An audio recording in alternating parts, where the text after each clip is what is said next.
Development Studies of Chulalongkorn Universities. I am pleased to offer some brief welcome remarks to this public seminar on Towards a Green and Just Recovery in Southeast Asia, Climate Futures, Sustainable Transformations, and the Role of China. I would like to warmly welcome all participants to today's event taking place in the Faculty of Political Science.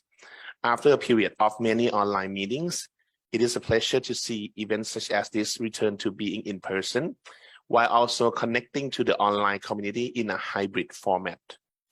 I would like to express my appreciation to the China Dialogue team for co-organizing this public seminar together with the Center for Social Development Studies. This is a very meaningful collaboration, and I hope that it can continue beyond the current event. The overarching theme of this public seminar is an important one. In recent years, multiple intersecting crises have affected people's lives in mainland Southeast Asia, including global economic crisis and geopolitical tensions, the COVID pandemic, widespread ecological damage and biodiversity loss, and climate-connected disasters. In response, calls for a green and just recovery have grown, although its policy formulation is not clear or agreed upon. This public seminar is bringing together scholars, journalists, and civil society to ask what a green and just recovery could look like in the region, who gets to define the vision and how it can be achieved. The speakers will take climate change, rivers, and energy as entry points to explore the wider socio-political opportunities and challenges involved toward achieving sustainable transformations. The seminar takes place in the context of recently concluded COP27 climate talks and a range of other agendas influencing the debate. For example, China's vision for a green belt and road, the UN Guiding Principle on Business and Human Rights, and the civil society-led agendas such as on the commons and rights of nature. Through the interactions today, I hope that a clearer sense of both the challenge and promising ways forward will emerge. The Faculty of Political Science is very honored to host this important public seminar, and I would like to wish you an engaging discussion today. Thank you for your kind attention. Welcome to faculty. ขอบคุณครับ ขอบคุณครับ I hope you have a fruitful discussion. Thank you so much for coming. Thank you very much, Dean Prakon. ขอบคุณมากครับ ขอบคุณครับ So I think with this, we can begin the first panel. So please, can I invite Kevin Woods, who will be the moderator for this morning. Kevin is a fellow with the East West Center based in Hawaii.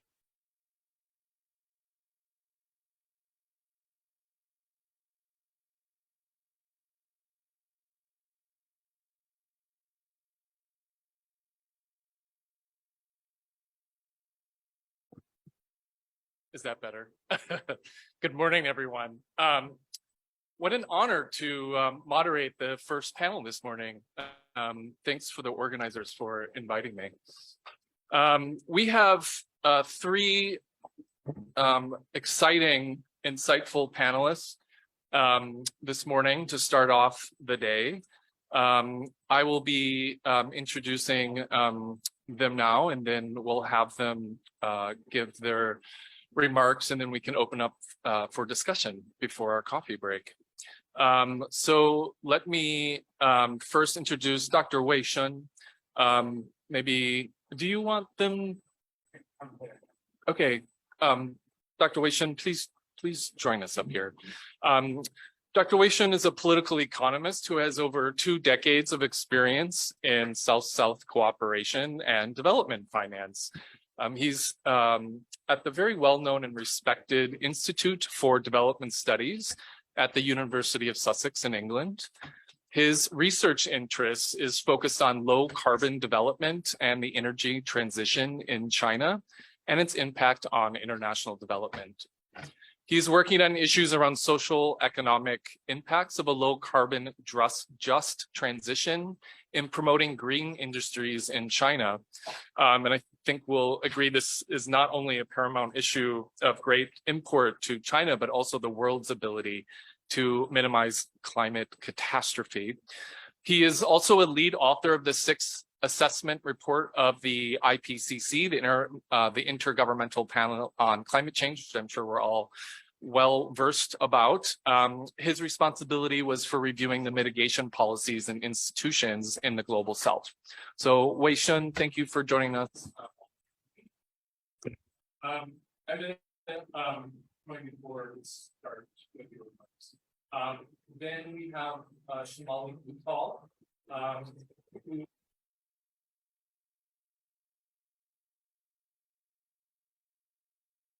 oh, I was not aware it went off. I'm sorry. Shimali is the executive director. Yeah, why not? I'll move over.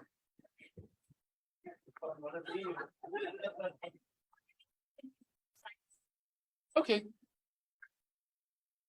Shimali is the executive director of Focus on the Global South, an NGO that I actually have known, as well as Shimali, since I think literally the first year I have started working on environmental rights in Southeast Asia. So it's wonderful to see her after all these years. She has been working on trade, investment, debt, the commons, land resource rights, and food sovereignty, all this good stuff we love, for over 3 decades now, with emphasis on community and women's rights and democratization of governance. Her work includes research, writing, campaigning, and popular education on issues related to economic, social, and ecological justice. She works with grassroots movements on the creation and governance of natural, social, and knowledge commons, strengthening food sovereignty and public goods and services. So Shimali, thank you so much. And I don't believe our third panelist is here yet. I'll hold off on the introduction, but Ajahn Surichai Wungao will be joining us shortly. And once he arrives, I will be honored to introduce him as well. So Shimali, do you want to come up? I'll scoot over. And then we'll start with Dr. Wei-Shun for starting us off.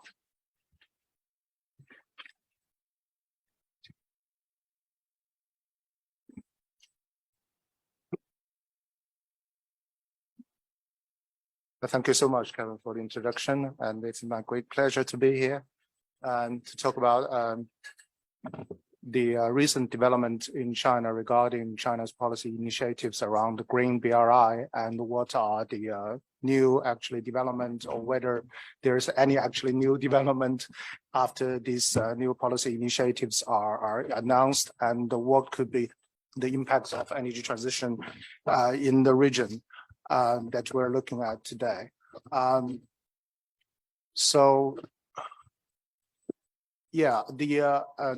Excuse me, maybe I should bring my laptop here because I can't see the screen.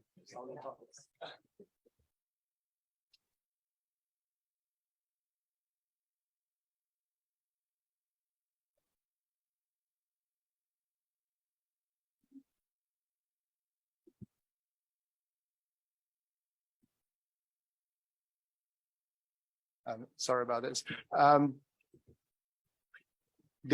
For the researchers who've been working on South-South cooperation, and particularly China's overseas impacts in the energy sector, it could be a very exciting year because since the launch of the policy initiatives since 2017, previously by the Ministry of Environment and Ecology, it has been quiet for several years until last year that there are very intensive policy announcements from different ministries in China. As you can see, that the newly established Chinese aid agency called CIDCA, China International Development Cooperation Agency, first announced its foreign aid white paper, and for the first time to talk about the link of Chinese aid with SDGs and so on. So this is the first time that China tried to, at least its foreign development or foreign aid agency, trying to deviate from previous quite mercantilist approach of Chinese foreign loans into very different types of narratives that supporting sustainability and SDGs and so on.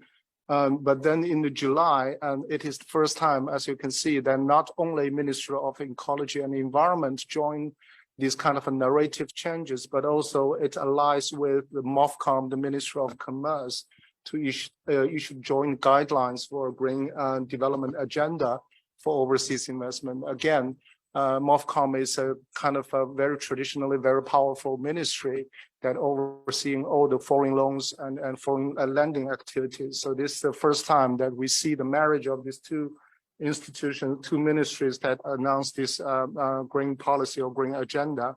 And then it is, of course, Xi Jinping's announcement of stop coal financing in September, and then October, just 1 month later, National Energy Administration, a regulator that specifically focusing on energy sector, also issued a kind of a so-called Qingdao proposal on green energy transition in overseas markets. And then in March this year, you see NDRC, the national, another very powerful economic regulator, joining with MEE and the MOFCOM, and this time with Ministry of Foreign Affairs also, to have this kind of new green lines on green BRI. So all these policy announcements made it very clear this is not a fad, this is not a kind of show business, this is a kind of a sincere transformation, at least at the central level, for these policy changes. But what they are actually arguing for behind these mainstream narrative changes, I think two major things. First, they realize that the previous decade of BRI activities has some problems. They didn't say it clearly or openly, but they realized that previous activities are in somehow unsustainable, and some of the practices within these projects are actually incompatible with SDGs. And also they understand that such kind of incompatibilities with the SDGs could bring reputational and political and commercial risks. That's why all the ministries actually are joining these kind of narrative changes. So what they really want actually are two things. First, they try to develop more green, so-called greener infrastructure projects in their portfolio. That's one objective. The other objective is that they try to, at least some of these ministries, probably not all of them, some of the ministries trying to promoting a kind of a more strict, greener kind of standards for environmental and social impact assessment. So that's kind of a two objectives they're trying to promoting. And also in Xi Jinping's talk, I think on the third BRI forum, he specifically said we want to do smaller projects. We want to do smaller projects compared to the large infrastructure projects in the previous decade, the so-called small and beautiful projects. And also in the policy documents, the first time they try to emphasize these kind of multiple links, multiple networks that go beyond the kind of state to state, this kind of networks. They're trying to say, well, we need to develop this net connection. So I think most of the problems we've been talking about BRI seems that be heard, at least by the central government at the moment. That's my impression, and they seems to understand that there are lack of kind of connections with civil societies, with local business. There are lack of emphasis on smaller projects that really have social impacts and so on. But the question is that why they would like to make a change in this particular time. I think there are several reasons because, sorry, I didn't.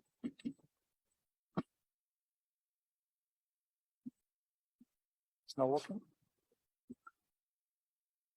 Okay. This time.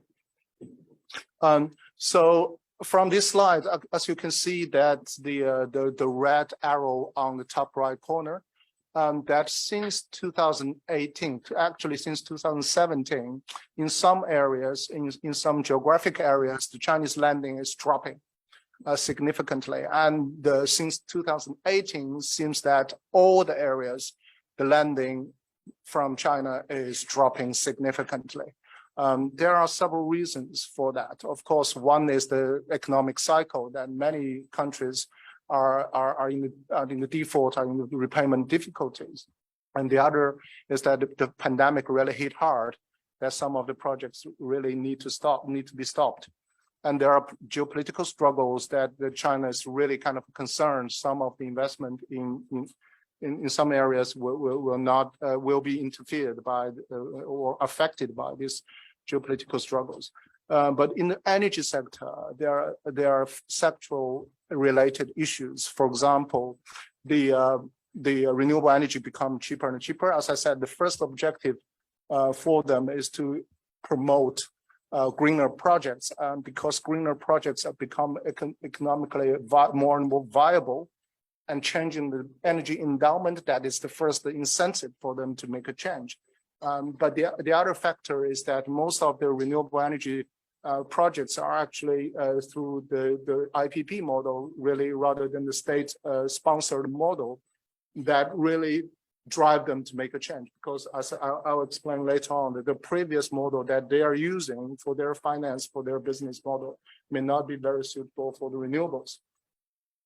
And that's why, under this context, that the central government, at least the ministries, are trying to make some change.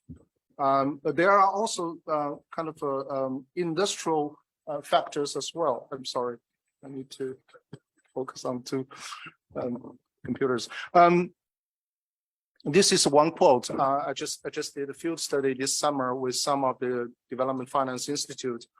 Over competition among the Chinese companies is another reason for them to make a change. Because, as I said, because of the fast drop of the Chinese lending, so nowadays the competition is even more intense. That if you have a high quality, so-called good projects in a good country, everybody is like running like a rabbit. And even under the Power China umbrella, there will be dozens of companies competing for one project. And think about, there are different SOE groups. Besides Power China, there are Energy China, Three Gorges, and Sinopec, and all these groups, they have at least 40 or 50 companies trying to compete with each other. So we call this in Chinese called 内卷, means kind of a very ineffective competition among Chinese companies that really affected the how to say, the whole situation. And it also affects the way they look at the environmental and social benefits. If you look at the situation, because one of the results of this over competition is that the price will be very low, and the time frame will be very, very straight. So any minor delay of the project is a big issue for them, and they don't have any flexibilities to, for example, if you want a new school, if you want to spend 1%, say, I said in many IPPs that you need to spend 1% on social projects and so on. They don't have that kind of money because the competition is so high. The price is already very low. The profit margin for them is very low. So that changes everything, I think.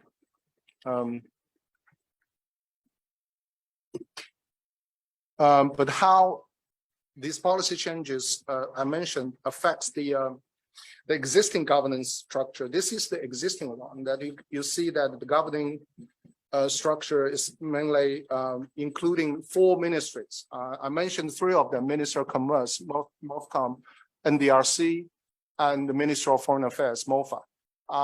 But it seems that at the moment, Minister of Finance is not included, or maybe they're not keen, maybe they think they are irrelevant because this isn't really kind of a monetary ministry. But at the moment, Minister of Finance is not involved in any green BRI policies. And also the guidelines that we see in the first slide are not actually changing the project approval process, which means that, for example, all the environmental and social impact assessment will still go through MOFCOM and Ministry of Finance rather than to MEE. Ministry of Environment and Ecology. Even if the guideline was issued by MEE don't have project screening authority on the ground. So that's why all these guidelines are not really fundamentally changing the existing governance system. That's my argument. But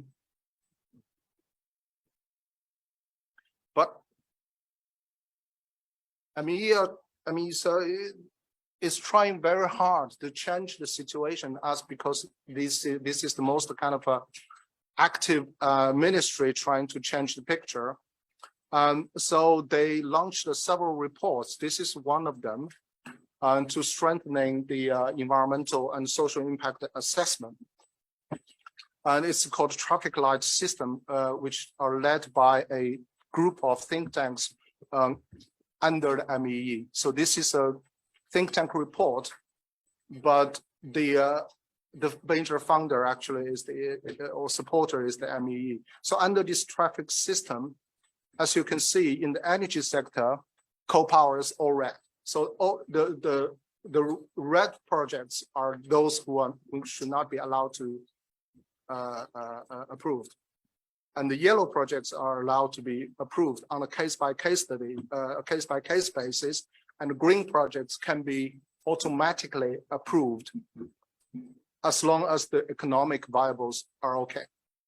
So that's the design of this traffic light system. So as you can see, at least based on this report supported by MEE, coal and hydro are in red line, under the red line, and the gas projects are in the yellow line, and all the non-hydro renewables are actually automatically green projects.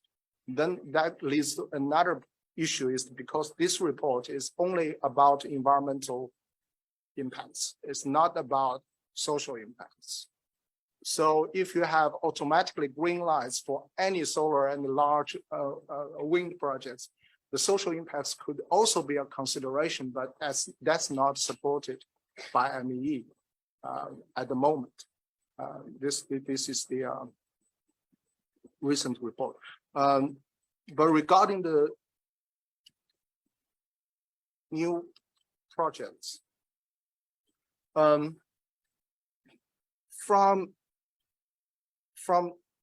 2020, I mean, since the announcement of stop financing coal, actually even before that, the proportion of fossil fuel projects has been decreasing, and the portfolio of renewables are actually increasing. And based on our field study this year, there will be no coal projects, and particularly among SOEs. For the SOEs, state-owned enterprises, coal is kind of a red line here. It's like they will not touch it. But there will be some of the private companies would like to take up the remaining or the kind of contracted coal projects. I think there is one in Laos, and there is someone in Africa as well. And some private Chinese companies would like to take the chance. But when SOEs are actually quitting, that's for coal. And for wind and solar, actually, they are taking up much larger share to over 45–46% of total renewables nowadays. So the number of wind and solar are actually really increasing, and particularly in some countries like Vietnam. That's another change, not change, but that's another interesting issue, is that Chinese investment, actually not investment, because Chinese projects are mainly EPC projects, which means that they construct the projects, they transfer it to government utilities or government agencies under this kind of EPC plus finance model. But as I said, all the renewables are more or less like IPPs. They're not government projects anymore. So which means that now the Chinese construction companies, these big SOEs, Power China, Energy China, whatever you name it, need to find the private companies to work with if they don't want to be a project developers at the same time, right? That changed the whole situation, because you need to have a business partner this time, not a government partner anymore. right, to develop these projects. That becomes a very big obstacle for some markets for the Chinese companies. So this kind of a dominant EPC plus finance model need to be changed. But how to change that is still debated among Chinese companies and Chinese financial institutions. The last thing, I'm probably taking too long time. That slide is about the debt. If you think about the strategy or cooperative strategy of China Exim Bank, Sinosure, and China Development Bank, they are much more conservative nowadays regarding their lending strategies. They are more conservative even compared to some commercial lenders, particularly because of this kind of debt issues of many countries, particularly in Africa. But there are one or two, I think, in this region that are still kind of become a concern, Laos and probably to some extent Myanmar, that affects the lending decisions of China Exim Bank and China Development Bank nowadays. And particularly the export credit insurance companies, they are less keen to insure any sovereign risks from these countries, mostly. So I will just sum up. So first, the green BRI ideologies are mainstreamed among Chinese central ministries to not replace the mercantilist approach, but at least complement the mercantilist approach that dominated the previous decade. And there are new policy actors coming in, Ministry of Environment and Ecology in particular, but National Energy Administration as well, and Ministry of Technology and Information Technology and so on. There are line ministries that are trying to engage with overseas sector to kind of destabilizing the kind of existing governance system. And some of these new ministries are more open to the civil society engagement compared to the traditional ones. If you think about the report made by, I mentioned the traffic light system, they are mainly done by the Chinese and international NGOs actually supporting MEEs. So renewable energy activities are rising, but they are focusing particularly on some countries. How to say, the Chinese investment is very polarized because in some markets they're very active, but in some markets they are just, they just don't touch it, mainly because of the lending strategies I mentioned about Chinese DFIs. And the larger projects like, multi-billion US dollars that we've seen in the last decades will be very less and less frequent. Reforms are needed among Chinese banks and SOEs. For the SOEs, they need to try project development rather just a EPC contractor. For the DFIs, they need to be more flexible and innovative for supporting IPPs. But how to make this happen is yet to know. As I said, just the transition is a problem because we can't take it for granted that as long as it's wind, as long as it's solar, it will be a just project. There will be land-related issues and so on, which are not yet considered by the Chinese regulators and DFIs at the moment. I think I will stop here. Thank you very much.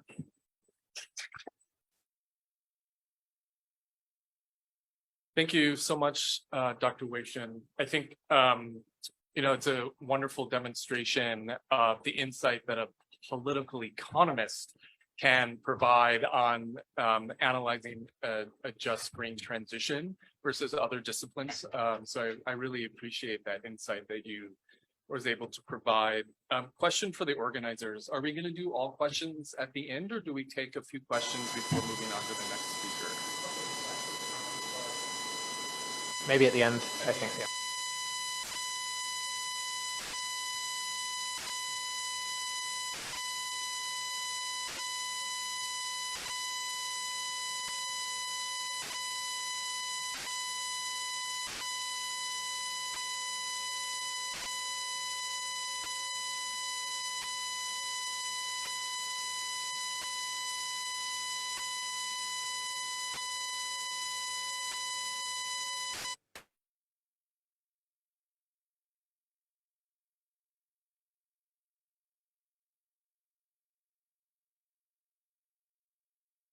to keep happening. I'm so sorry.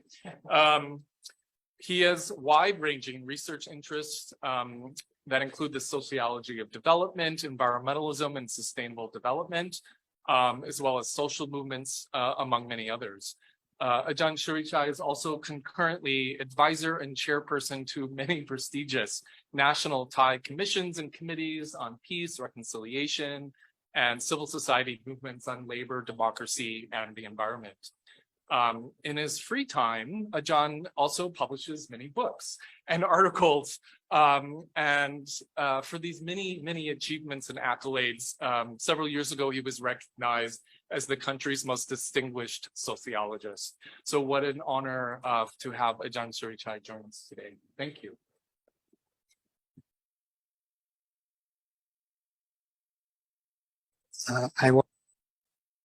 Thank you. Thank you. I am honored to be here. Would you allow me to speak, to be the last speaker on the panel, so that I get a little more familiarized? I would appreciate Kevin. Yes. Permission grant?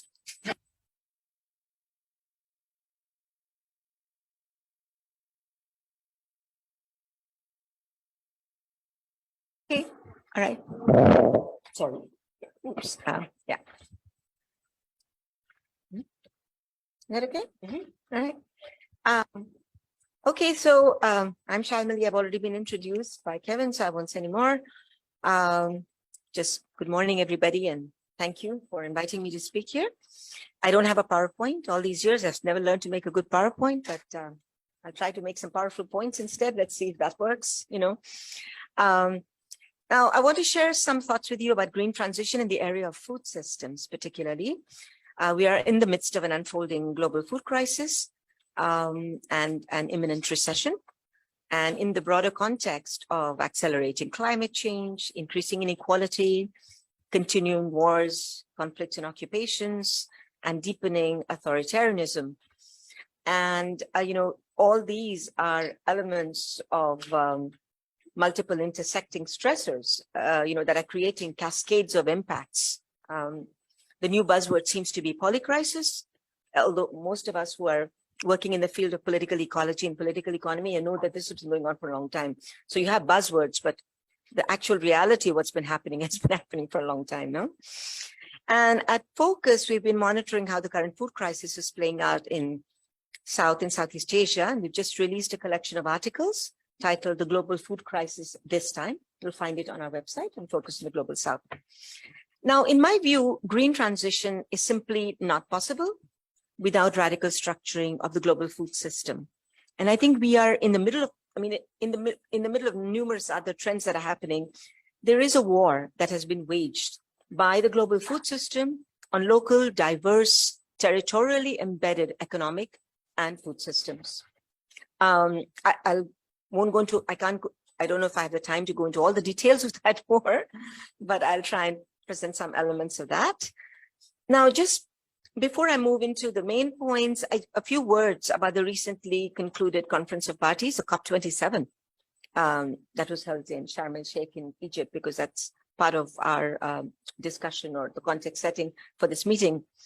Now, I think it's important to keep in mind that many of the world's largest corporations that have significant environmental, carbon, social footprints and political footprints, given that many of them prop up extreme authoritarian regimes. They were there in full show. Much of the climate justice movement that was in Egypt did not put on the table demands for the release of political prisoners of conscience, which in the 21st century is a shocking crime, that somebody would be jailed and tortured just because they think differently. And my own country, India, climate justice activists are hounded. Food sovereignty activists are hounded. Right to information activists are hounded. And I'm not talking, just in case anybody might think of the term activist in sort of an old world way of people wearing, homespun like Ajahn Surichai, carrying banners. No, we're talking about journalists, we're talking about academics, we're even talking about policymakers, and even talking elected parliamentarians. They are hounded by the state for offering or for challenging or for questioning development models, infrastructure programs, agricultural policies, energy investment and energy policies. So asking about what their impacts will be on social and environmental issues. They're called anti-national, they're called dissidents, enemies of the state, and so on. And this is, this is not just happening in India. This is happening across the world. And we had just had a conference of parties in a country where many have been jailed, and this issue was not raised at all. So how do you have a green transition? How do you move from a destructive economic, infrastructure-oriented investment and trade system to something that is just and sustainable when the freedom, when freedom of speech and right to information, et cetera, are being blatantly violated all the time. So I want to put that on the table. And COP27 was criticized by a number of people who were there and by a number of commentators as a trade show. There were more than 100 fossil fuel lobbyists in the list of attendees. More than 20, and this is 25% more than were there in Glasgow last year. There were at least 636 fossil fuel lobbyists affiliated with the world's biggest polluting oil and gas giants, Shell, Chevron, BP, and so on. And, but this is the nature of COPs. COP17 in Durban in 2011 was dubbed the Conference of Polluters rather than the Conference of Parties, because of the sponsorship by mining companies of the talks. Coca-Cola was one of the biggest sponsors, of this COP. And if you, going back to those of you who read the Kyoto Protocol more than 2 decades ago, that read much more as like a trade agreement than like than a collection of multilateral commitments to actually tackle climate change. A lot of it was about undermining common and differentiated treaty, the CBDR principle that is supposed to make multilateral commitments, not for compensation, but for reparations. For reparations for the destruction that's been caused historically through the Industrial Revolution and colonialism and colonial extraction. But the Kyoto Protocol already undermined that. And then you come to Paris, the Paris Agreement, which was nothing. If the Paris Agreement was the standard to aspire to for a green transition, it's a very low standard indeed. Now, of course, one of the victories or gains from COP27 was the establishment of the Loss and Damage Fund, finally, which has been in debate for several years.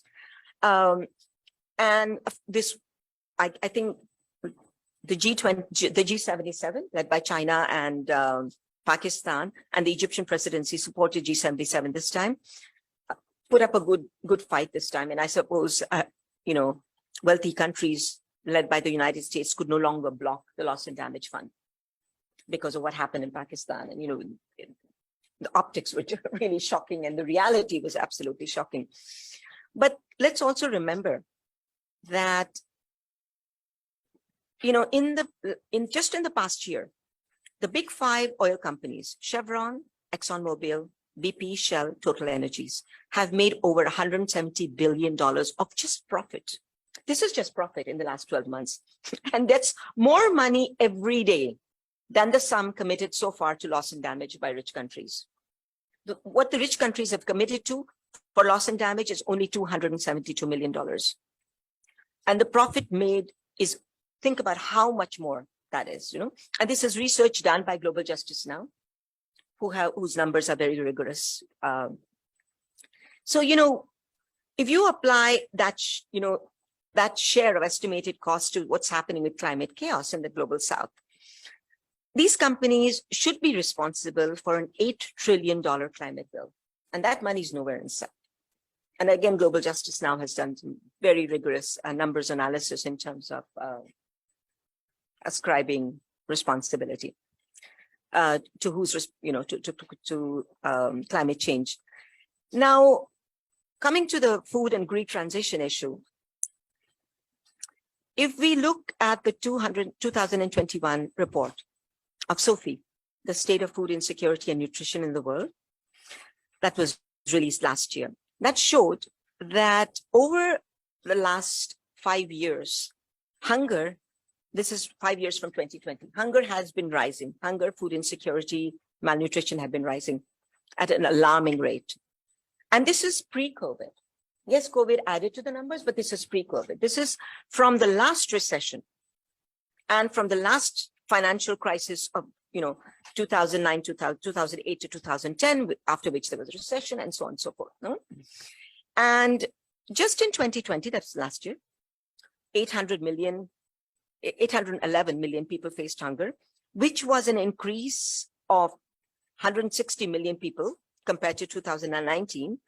But the more important thing was that this increase was equal more than that of the previous 5 years combined. So in a single year, nearly 1 in 3 people in a world of 2.37 billion did not have access to adequate food. And this was last year. And according this year, world hunger has again risen. And, now I think the new number that they're saying is that 150 million more people face hunger. And, the number of people who can't afford a healthy diet at all has increased by 112 million to almost 3.1 billion in this world. Now, this amount could be much greater if you take into account job losses. And the issue of looking at healthy diets and hunger is important because there are a number of governments, including my own, that insist that there is no hunger in India. India, tanks literally in global hunger, but they insist there's no hunger, that the problem is malnutrition. And the problem of malnutrition can then be addressed by food fortification, not by food, but by food products. And, when we're thinking about green transition, all these matter because who is making those food products? And what is the carbon footprint? And what is the economic, social, political footprint of these food products that are being created? Now, the effects of inflation, of course, in consumer food prices, stemming from the economic impacts of COVID-19 and all the measures to put in place to contain the pandemic, have increased costs and worsened, of course, the unaffordability of healthy diets. And between 2019 and 2020, Asia witnessed the highest surge in the cost of a healthy diet, 4%, followed by Oceania. Interestingly, Africa, which is considered the hungry continent, the cost of that surge in the cost of a healthy diet, Africa had the lowest. It was 2.5%, whereas in Asia, it was the highest, which is 4% across the world. And a number of analysts are assessing that a big reason for this is because there has been a systematic shift in meeting food needs from local small-scale production and local territorially embedded food systems to supermarketization and an expanding global food system. And this is the reason why I say that a green transition is simply not possible unless we restructure this global food system. How much more time do I have, Kevin? Because I can just keep rambling on. 5 more minutes? Yikes. Sorry. Okay. I want to make sure we have time for discussion. Right. Yeah, I understand. Right?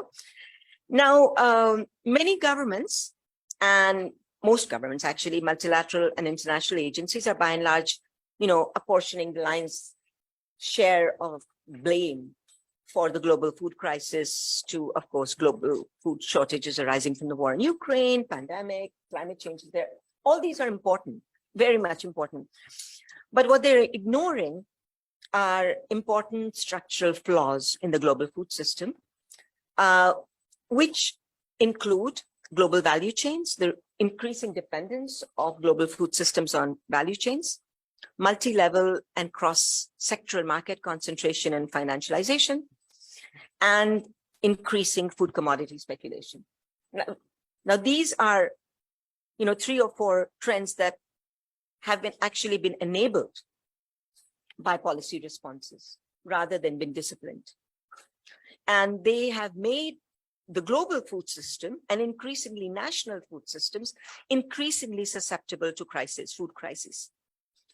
And, although wheat futures did shoot up, the prices after the Russian invasion of Ukraine in February this year, food price volatility was already rampant well before that. And food prices had reached record levels, in the past few years. And this is from, the FAO, the Food Price Index Watch. Now, there's an abundance of evidence to show that policy responses to past food crises have enabled the rise of sort of a financialized global industrial food system. This functions through very complex value chains, through a sort of corporate-dominated global trade and unregulated commodity future markets. It has a high ecological footprint, climate footprint, social political footprint, and the political footprint is extremely important because farmers, peasants, agricultural workers, migrant workers who stand up for their rights are dealt with extremely harshly. I was told, because I haven't been here for 2 years, I shifted back to India. I was told that I can't even say the name of some corporations on the Chula campus, because otherwise Chula can be slapped with a slap case. That's how far the gag rule has gone. That's how far the protection of corporations has gone. So it's okay to lock up peasants and fishers who are fighting to, protect their lands and protect their food system, to protect their rights. But it's not okay to say, to question the policy, the national policies that are supported by certain agri-food corporations. And three trends here, which have been, this is my last point, I promise. Three trends here, which I think need to be looked at very closely in the context of green transition. One is the growing trend of global supply chains. Because with 2000 and, with the food price crisis that happened in 2007 to 2009, that should have triggered a serious review of global supply chains and, a disciplining of global supply chains, but it didn't. Instead, global food supply chains became longer and longer. And in, research done recently shows that from then to now, the global agricultural trade more than tripled in value, and chains became longer and longer. And some 20% of the calories that people eat, 20% of the world's calories, such as rice, soya, grains, wheat, cross at least one international border. And more important, they have from 1980 to 2017 or 18, the expansion of global value chains and internationally traded food to meet basic food needs has gone up by more than 50%. And 1/3 now of the world's food is coming from low and middle income countries. It's still being traded by global corporations, but it's coming from low and middle income countries. But the gains from those agricultural trade that are promoted by value chains are captured by foreign investors, agribusiness corporations, and with almost no benefit to smallhold food producers, nor to even domestic economies. Domestic economies continue to be strapped in the South, in the global South, especially in low-income countries, with large debts, food import bills, and dependence on, speculative markets that they have absolutely no political power in economic governance systems to control.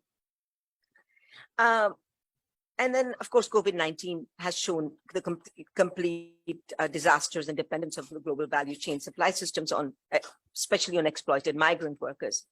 The other trend that needs to be really tackled is the issue of corporate concentration.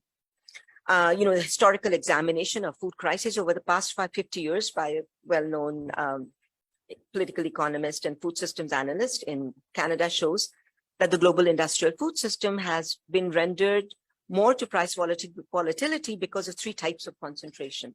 Concentration at the farm and field level, at the national distribution level, and at the global agricultural markets level.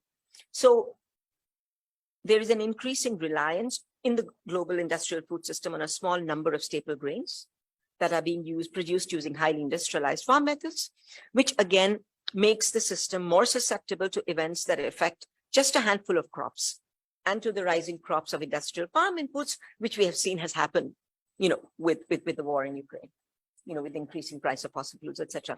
Then a small number of countries specialize in the production of staple grains for export. Many other countries depend on these, including some of the poorest and most food insecure countries. And again, we see what happens with war, climate change, and so on when these supply chains are disrupted. And finally, the global grain trade is dominated by a small number of firms in highly financialized commodity markets that are very prone to volatility. And these are all figures that are coming from official multilateral sources like the Food and Agriculture Organization, UNCTAD, the World Food Programme, and so on.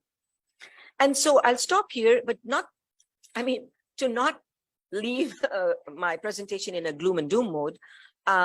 What's the way forward? Well, the way forward has been shown by Asia's small-scale food producers. We are having this meeting in Thailand, which has such a diversity of local food systems. The entire Mekong region has such a local diversity of food systems.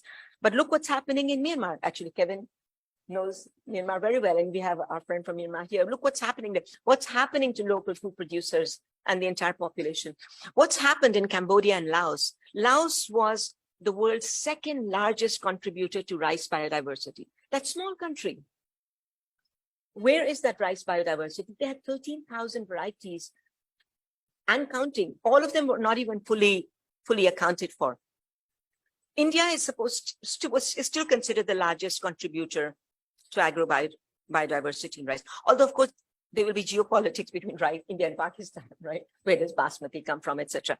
But that aside, the point is that the countries in Asia, which is primarily which are classified by governments, barring Singapore, and multilateral research agencies as primarily agrarian economies, they have some of the most diverse food systems that come not only from farming, but also from fishing, from gathering, from livestock, and so on.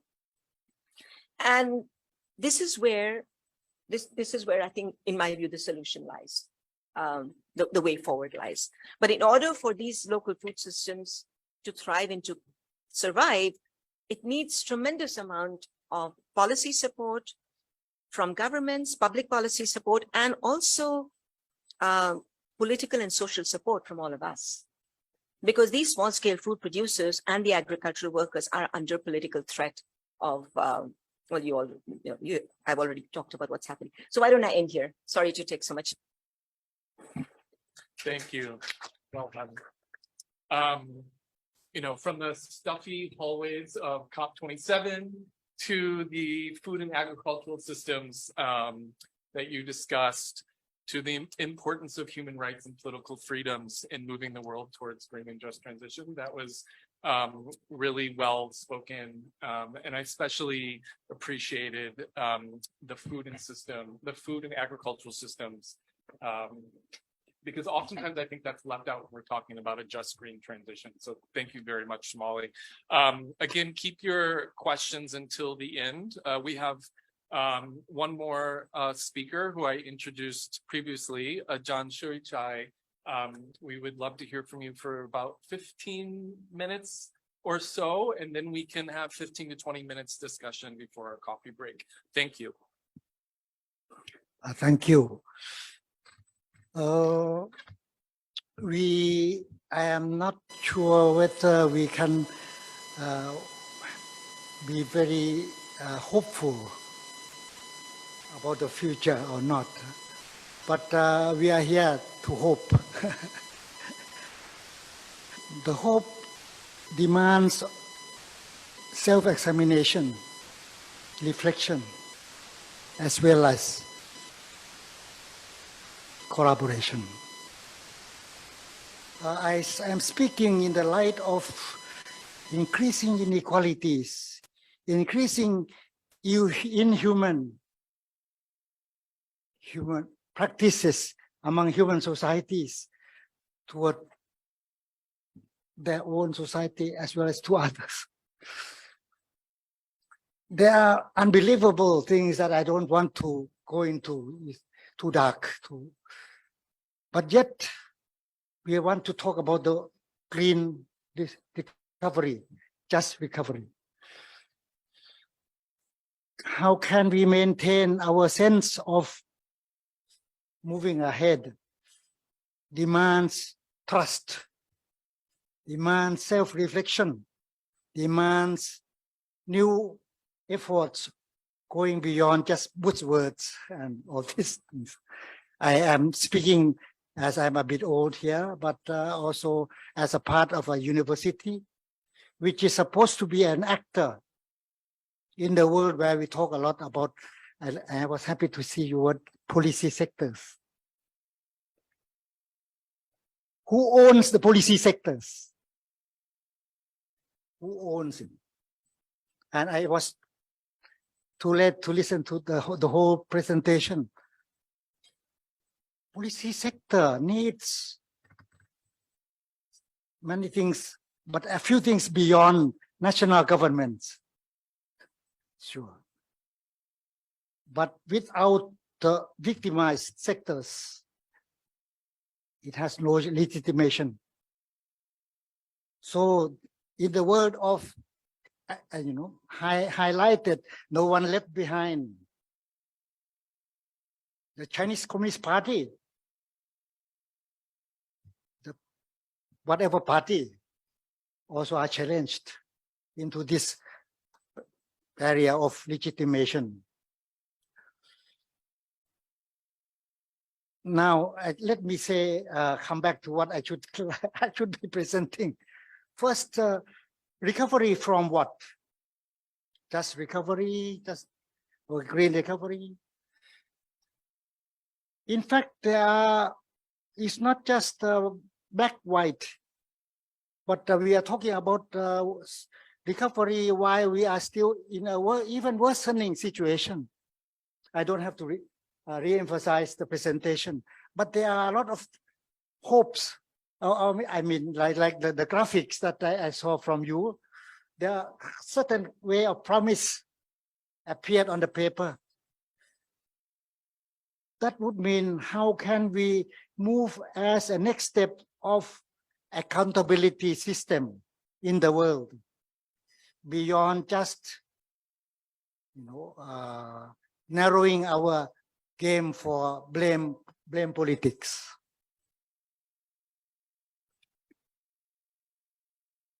I sure people who are responsible should be blamed. Yes, but I am asking myself, how can we, in this kind of very conflictual, very trust diminishing,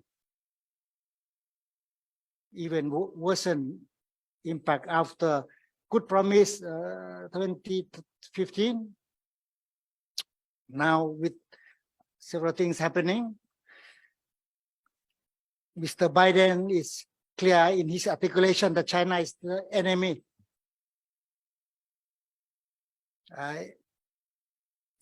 The language has changed from those of just a few years. That is not quite, I am not saying that he has no right to say so, but my point is that the climate of policy making in the world are much affected by the keywords of the kind that we are creating for how policy sector in the world could be more accountable, could be more responsible to the worsening life well-being of many people, of the whole system itself. But the core issue about biodiversity have only here and there coming up, but not so well integrated, even in the university engagement with our future.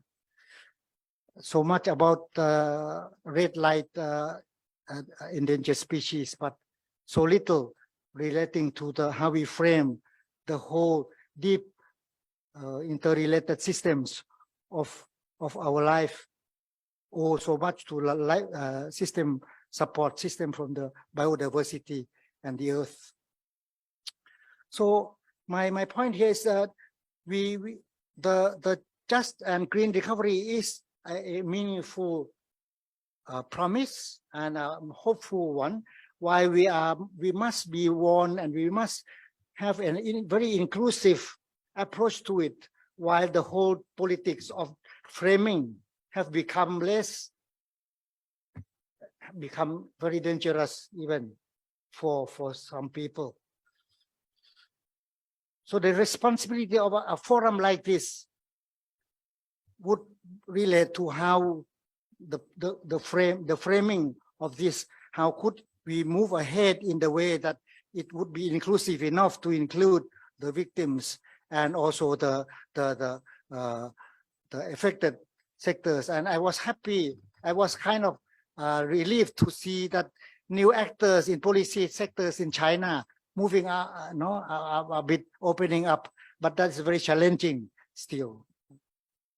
But it's more than welcome. For in many countries, which supposed to be democratic, we have already faced the reality that articulated by colleagues. So I think the rights, the human as the supreme right owner, stakeholder of the right regime itself also have been challenged. I am much interested to see how the human could be more engaged in our discussion with the sense of caring for other lives who should also have rights. Other systems that would open up for our age, 1,000-old wisdom from all religions that make us feel human should be still humble in the light of all this. Now we call it climate, precarity, whatever, but all done in this complex processes, long-term processes, and resulted in a very unpredictable and uncontrollable disasters, and added with our political framing of the disasters itself. So I would like now just to say the context of, please allow me, there are a lot of issues, but I think the politics of framing is now in the risk of, in the world of legitimation crisis, including what happens to the global policy sectoral discussion. So all this need to be engaged, and all this needs to be challenged. And so the issue is not only about the right to dissent alone, but the issue is how to create healthy policy ecology for us to discuss beyond you as a Chinese, I as a Thai, the other one as the enemy of the whatever, the state. The ladies in Iran, in Tehran, have become the enemy of the state. So all this kind of framing, it has become so real, so close to many people, but in some way very distant. But we are warned that with this geographical distance, we are faced with even more intellectual responsibility, how we, beyond just ordinary political issue, how we frame it together to create more enabling environment where we can move ahead a bit, new steps, to be more responsible to very helpless situation in many contexts, even like in our country or nearby countries. Many people profit a lot from war. I don't have to say in what country or in what company. Ukraine is a very profitable place. I don't have to mention neighboring countries, which are much more in the, very complicated but very clearly civil war situation like in Myanmar. And Thailand also is a part of how we should move, not Thailand, not alone, but need to really be seeing itself as a more multi-level engagement possibility. So I am speaking from a retired person, but at the university, but still feel that the reason why we are here is that the responsibility of knowledge demands that we all face with a very difficult world, even increasingly difficult in terms of policy sectors, in terms of public knowledge. Because public knowledge often have become captured in certain national or certain social belongings, social,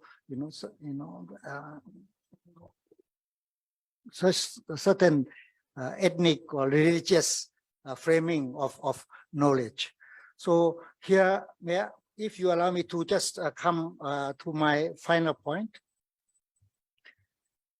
I really feel that the policy ecology for the future is one of the core responsibility for us to engage beyond the usual state-centric or country-centric specific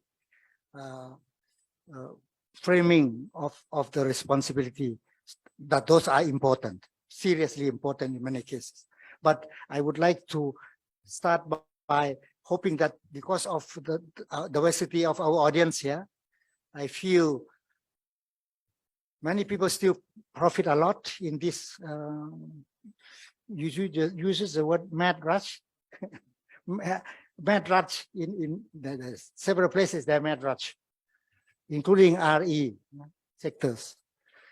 In Thailand, one of the most the fastest speed who got rich in energy sector, and they are very able. And so I don't have to go much into that side of the story, but we have less and less trust how we can have a place to discuss and how can we engage in more, not just one shot, but engage in agenda worthwhile for us to be more transformative, to go beyond the usual context. We would like to see a bit more of this healthier context of exchange and also trust building, not sweet romantic trust. I mean the trust which are losing every day in the light of how we deal with the problems around us. I'm speaking just to remind myself that Thailand, finally, we are going to have a general election. There's no political party engaged with this kind of just recovery or green recovery industry. I mentioned this in the light of Friday. I was here. There was a conference organized among them. The key organizers were small fishermen from the sea. And the title is Crisis of certain name of the fish, Pratu, Wicked Pratu. Crisis of certain fish, but who owns and the responsibility to the ocean, who should be responsible for the ocean. And the question asked directly to all of us, while the people risked their being arrested when they were campaigning against the so-called model industrial projects for the future, which are all imported model without any care for the local say biodiversity where they live with the sea.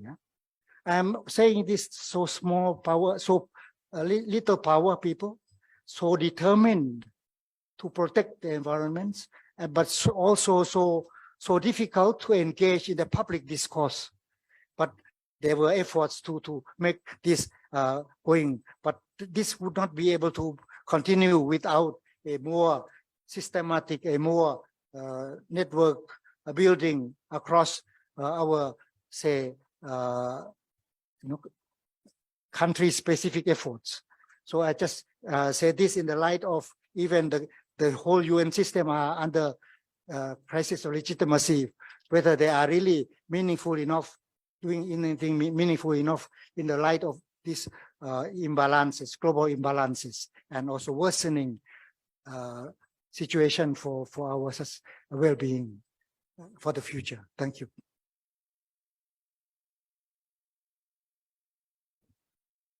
Thank you very much, John, for what I found to be quite powerful and moving words. I think you helped steer our moral compass on what must ground our approach and framework to address these very complex issues. No, but as you remind us, are at the same time also quite basic and simple in terms of our human relations and rights to our biophysical environment. I thought that was a really wonderful, powerful way to end the three talks and also set us up for the rest of the day. So thank you very much, John. So we have 10, maybe we can get away with 15 minutes for question and answer and a bit of discussion before our first coffee break. Maybe I'll take hopefully a few questions at once, and then we can have our panelists give the responses. So first, I'll take questions from the floor before moving to our virtual audience. Yes. Sam Gill, China Dialogue. Thank you so much for those initial remarks. I found that really interesting and a really great opening. I have. May I ask you to introduce yourself? Yeah, I'm Sam Gill from China Dialogue, based in London. China Dialogue is an independent non-profit journalism platform focused on all things climate change and environment, with a special focus on China. I wanted to ask you a couple of questions based on your opening remarks. A couple of kind of shorter, more point of information type questions, and then maybe a slightly more general one. On shorter questions, I found that really illuminating presentation. On the traffic lights system, I'm still unclear about, even though I've seen this before, I'm still unclear about one thing, which is quite a basic question, which is to say, does it really have any force or any teeth? So, you know, if you're on the red list, is that enforced in any meaningful way? Can you actually cut off credit to, or does anyone have the ability to actually withdraw credit from companies, for example, that invest in coal? Has a company ever been penalized for breaking those rules? Second question is about rates of lending and capital cost. It's, you know, that's something that's increasingly on the agenda in climate talks, thanks to sort of the leadership of the Bahamas and some other countries. Barbados and some other countries. The rate of lending from Chinese financial institutions, what does it look like? Are there concessional loans, or are these loans at kind of commercial rates? And if so, how do they average out? And then a bigger question, I guess, is to what extent is there a conversation in the green BRI institutions and sort of policy making apparatus about transition minerals, and the need presumably to corner the market in key minerals such as cobalt and lithium and so on. Many of the countries implicated here are some of the least developed countries that are worst affected by the effects of climate change. And there's enormous interest now in sort of cornering those markets, and then presumably these are now very implicated in some of the big investments overseas. And yet I don't see it as yet in the discussions around the green BRI, but presumably it should be. Thank you. Thank you for those.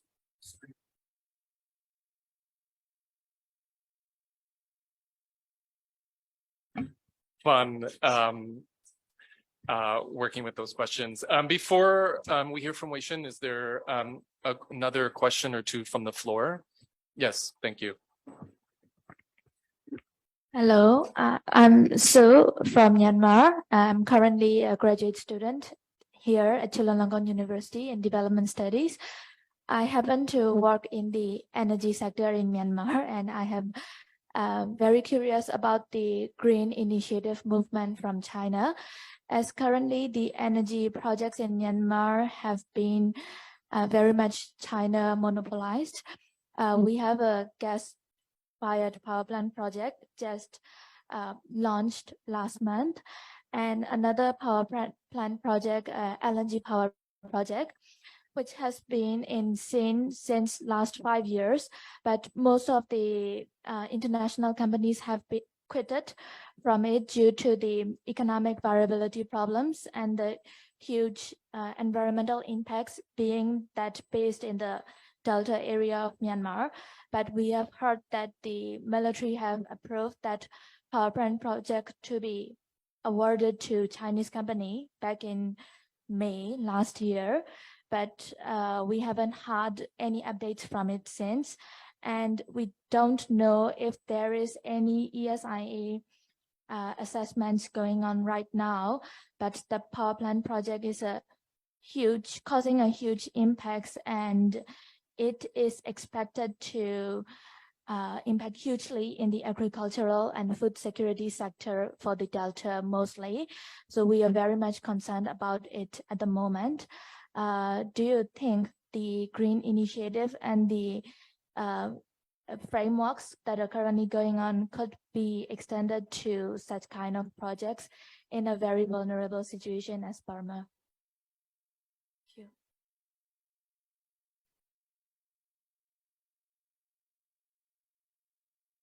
Take one more question, preferably one that brings in our other two speakers.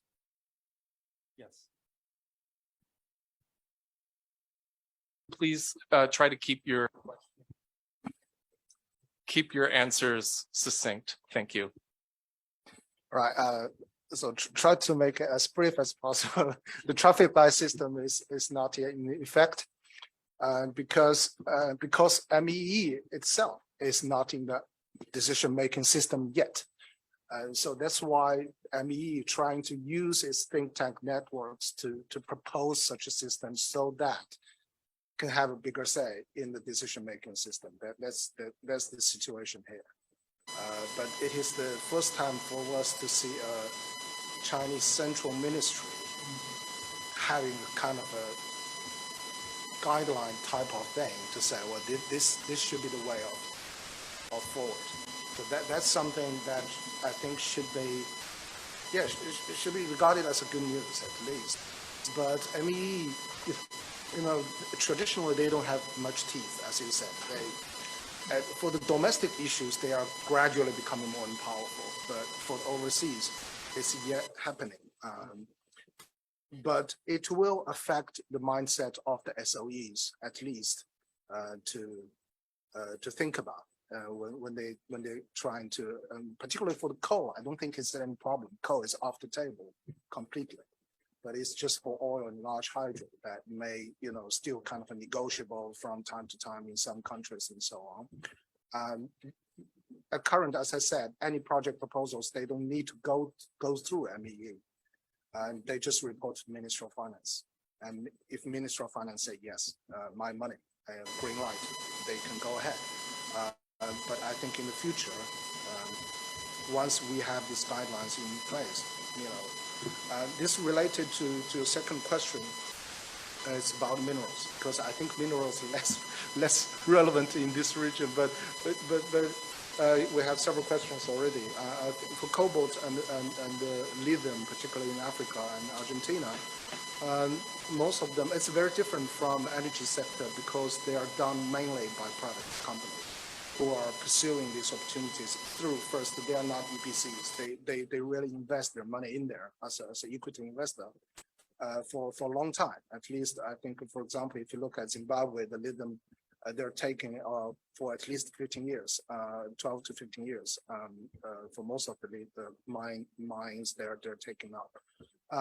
And so the regulation at the moment for them is weak, but some of the problems that mentioned previously, for example, in DR Congo, previously Huayou, as a mining company, Huayou Cobalt, was sued by, I think, as a human rights abuse case for using child labor. They claim that, before their investment, the child labor was already there. They just continue to practice. They don't even realize there's a problem like that or things like that. But the things is that that's why it was first overseas investment.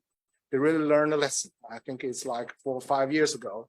They did a lot of things, try to save their image and so on. And domestically, there's an industrial association created.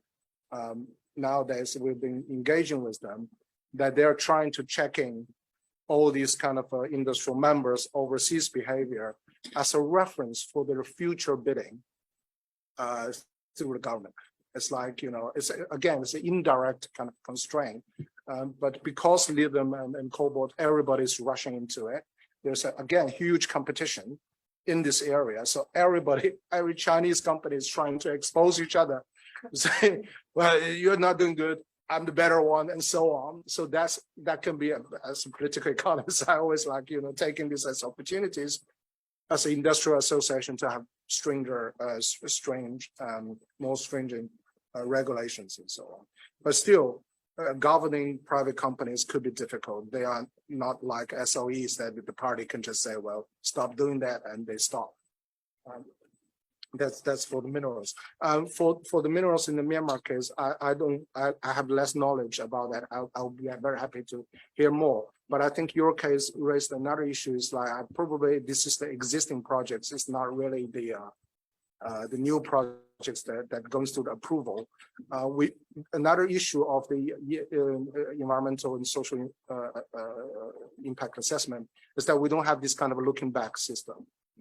That if they don't really follow the previous report, that what shall we do? What kind of penalties should be in place? Because everybody just run away.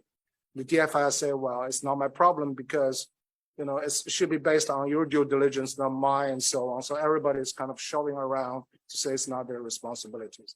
There must be some accountability system to say, well, for example, if it is a foreign direct investment, who should be responsible? If it is a construction project, who should be responsible? Because for construction companies, for EPC contractors, it's very easy for them to get away.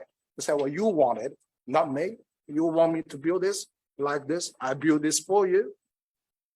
If there's a problem, it's a problem, right? I get away with it. So different project types need different accountability system. So that should be developed. I think like a looking back system should be developed as well. For the Myanmar power sector projects, China has been the last resort for many years. I think the first project, and most of the developers are from the Yunnan province. And they received tremendous support from the Yunnan government, and because there are a lot of other projects going on, like rubber and so on, plantation and so on. So the interest group is pretty strong. The environmental assessment mainly done by the SOE's kind of in-house expertise group, but increasingly China Exim Bank are now requesting external ones if they are suspect of the quality of these projects.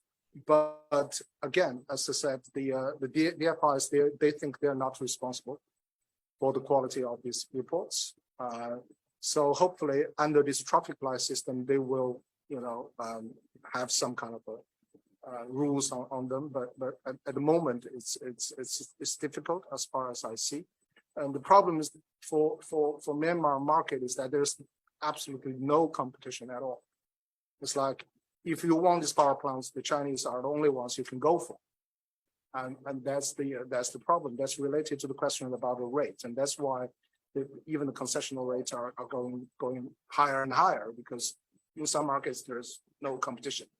And because the Chinese lending is shrinking, again, this is a good opportunity. I think in one of my slides, it's a good opportunity for triangular cooperation, triangular kind of a projects that if you can invite local development banks at a national level or regional level, that could be a opportunity to have some strains on these activities. One of the example in Argentina, for example, during the COVID time, is like there's a conflict because this co-funding between IFC and the China Exim and insured by Sinocure. And then during the COVID, there's different opinions about COVID rules because China got very stringent COVID rules. Nobody move, everybody stay in the camp. And the local workers just don't like that. And the IFC don't like that kind of rules. There's a kind of a dispute about working conditions, about all this type of COVID related rules and so on. The Chinese may think it's a kind of a new burden to them, but it's also a learning journey for them, because if they need cooperation with local development agencies, that is the learning journey they have to take on, rather than look at it as a pure kind of a trouble. So again, raising competitive markets is probably the only way I think to move forward. I said I try to make it short, but it's not short. I'm sorry. You did an incredible job answering so many questions. Thank you for your key insights. And just to quickly conclude the panel, I want to open the opportunity for the other two panelists to say anything to lead us on our way. I can go first. I'll bring up the rear.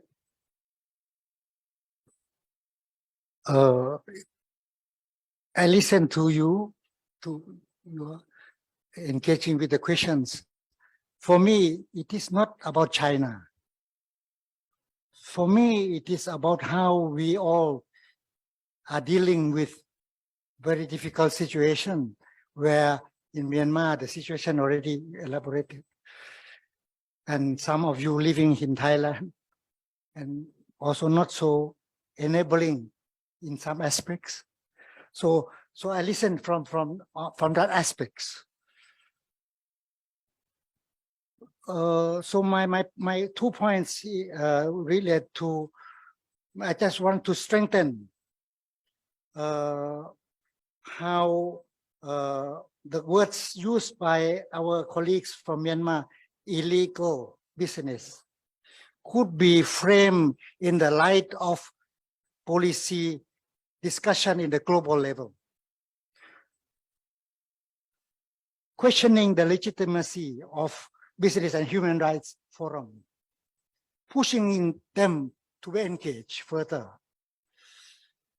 Not so challenge. I see illegal, or what some people would call illicit flows. So you see, all these terminology are captured by certain disciplines in the debates on the sustainable development politics into the future. So I think along that line, I am much interested in what you said, but because we do have discussion about Sihanoukville in Cambodia, we do have discussion about casinos at the borders, right? Myanmar, in certain state, we do have a recovery issue, very challenging issue of how the Thai economy is to recover after this COVID, and the biggest parliamentary commission for the first time. There are 60 some members of member committee under the name of recovery. Please be reminded, it's recovery politics, but the title of the commission is called, the committee is called entertainment complex plus, and recovery of the local economies after COVID. That were very well integrated, including gambling, etc., etc. So my point here is and they already negotiated with certain sectors in China. They already have a lot of photo session, but I'm talking about this in the light of we are going to have election, and those politics are much active. How to move ahead? Why we don't have any? We are a bit lacking of the substantive issue on the future of development policy beyond COVID.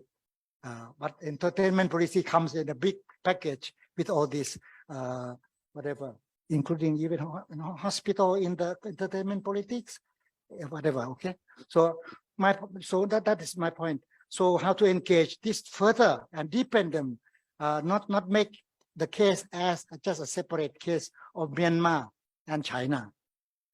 And it is a very much a challenging one. And I am interested to see how the indigenous issues of the people that you did mention be framed in along that kind of issues, rather than wisdom of the local vis-a-vis the modern science issue alone. So I'm interested in along that line how we frame this issue in the light of very clear, responsible, climate finance from the COP27. They have very strong ground on the indigenous net alliance in the world. They are not betting the future with the other sector, but they bet their future with how the indigenous people's network can get engaged, and that is very challenging. Okay, I'll also be very quick. I just wanted 3 points very quickly that I want to say. Well, the first one is that I want to people to recognize more overtly that environmental, ecological rights issues are indeed financial, economic issues. There's often a tendency among policy makers to think of things that are hard issues and soft issues, the way they differentiate between hard law and soft law. But the history of the world teaches us this, and financial globalization, which is what is characterizing the world economy today, financialization has increasingly moved into the environmental, into the realm of nature. And this has been enabled through the climate crisis. The climate crisis has become an opportunity for bringing financialization into nature. And if you look at the elements of the green economy and the blue economy that were presented at the Rio Plus whatever, by UNEP, these are multilateral economic systems that are being pushed. So this is a very serious issue for green transition. And if we look at the way green transition is being framed, it's becoming a cover for the operations of big data, big tech, big digital, big agribusiness, and assets management firms to take over the building blocks of life. And this is a very serious issue. It's an economic issue. It's not just a soft, human rights are never soft, but I think you get my point here. And we have to tackle these as dangers to the economy and to the world systems and rights and so on. And the final point here is that, we have a crisis of multilateralism. And if you look at over the last 20, 25 years, multi-stakeholderism has been on the rise. From the launch of the Global Compact to the Millennium Development Goals, even the UNGA, the UN Guiding Principles, the Ruggie Principles, they're based on voluntary codes of conduct.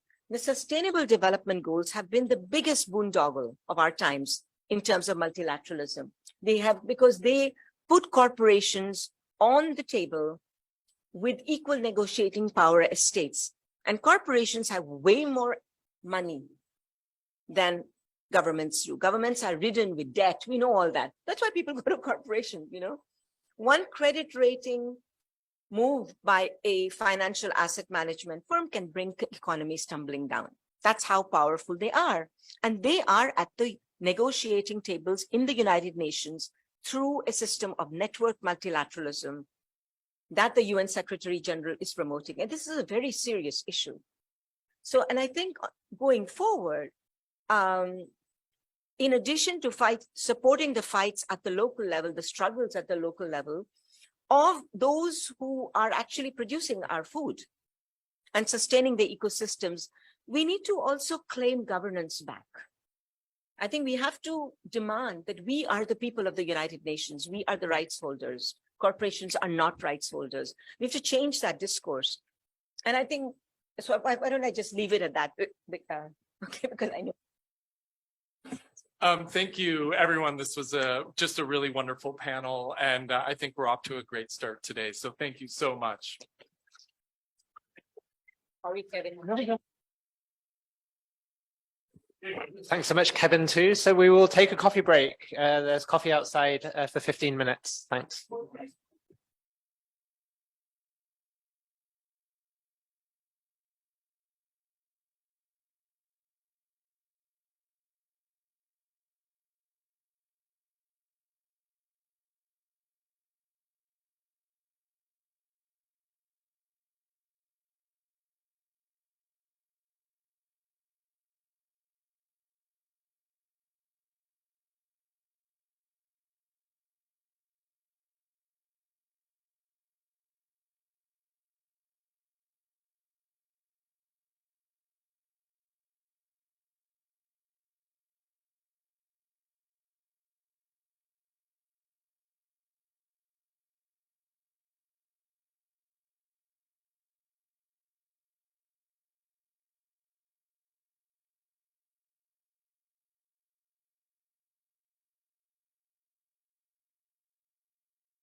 we're ready to begin. I'd like to invite Rajesh Daniel with the Stockholm Environment Institute, who will be moderating this second session.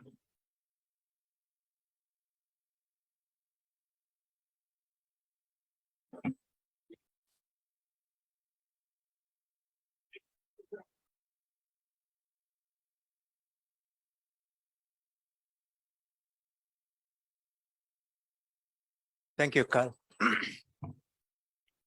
Just waiting for the last few stragglers. So welcome back, everyone, for session 2. As Kevin said earlier, we had a very strong start to the first session. Let's keep going with that momentum. We have in this session 4 speakers, 2 of whom are online. And one of them I hear is actually in London. It's kind of 4 a.m. So let's keep going as soon as we can. And there are other 2 panelists in the room with us. So we are following the same format. We will give about 15 minutes for the speakers. Hold your questions till they are all finished. And then we will do a questions and discussion after they have finished. So can I start with, and if One Pen is online, could I start with One Pen, who is the farthest away from us and at a very difficult time zone as well? Hi, yes. I'm not. Hi, Rajesh.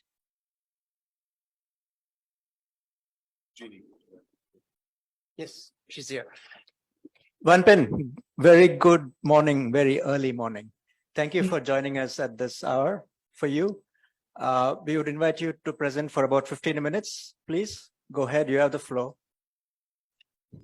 I didn't prepare much of a presentation. Would it be okay if other speakers go first? Okay, sure.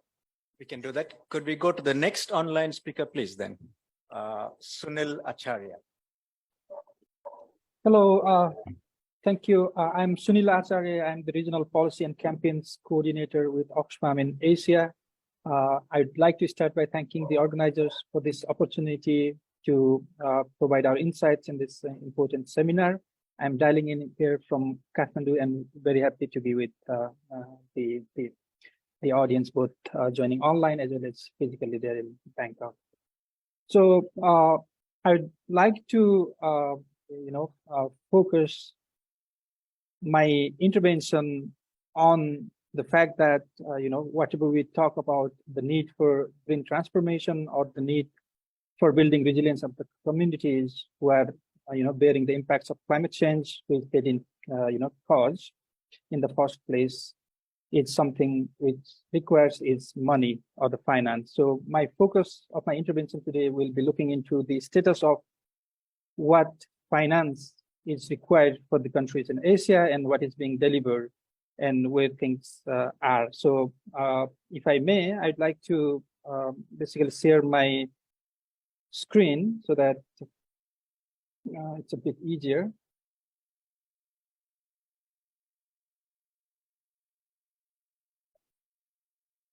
Is my slide visible?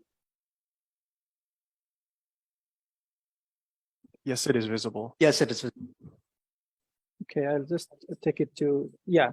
So, yeah, basically I'll discuss a bit about, starting with the reminder of what are the global climate finance needs, specifically in terms of adapting to and dealing with irreversible impacts of climate change. And then I'll go into a bit of climate crisis in Asia, and then I'll talk about what is required for Asia, and then how much of that is being delivered, and is it in the form that is required for the countries in Asia, and we'll end with some recommendations, but also showing you some key steps and takeaways. So, yeah, if we look into the scale of problem and what is required financially to deal with this crisis, you can see the figures. These are not new figures, but being estimated by a few different agencies and researchers. So, for developing countries globally to adapt to the climate crisis, it is estimated that between 315 to 565 billion is required by 2050. But if you look into the irreversible or the impacts, which we call is loss and damage in developing countries, which cannot be mitigated or adapted to, the costs are between the range of 1 trillion to 1.8 trillion by 2050.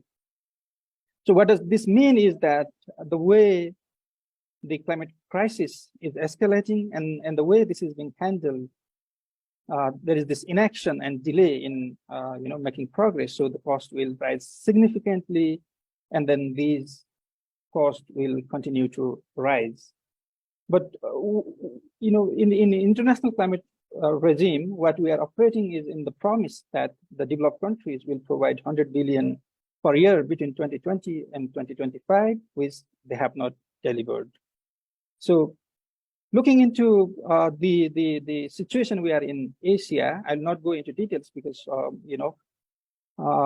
of you know this. We in Asia have been confronting the increasing rise in temperature and then increasing level of disasters compounded by the climate crisis. So this includes the fast onset or extreme events such as the cyclones, floods, etc., but also slow onset events such as the rise of sea level, which brings whole range of other impacts.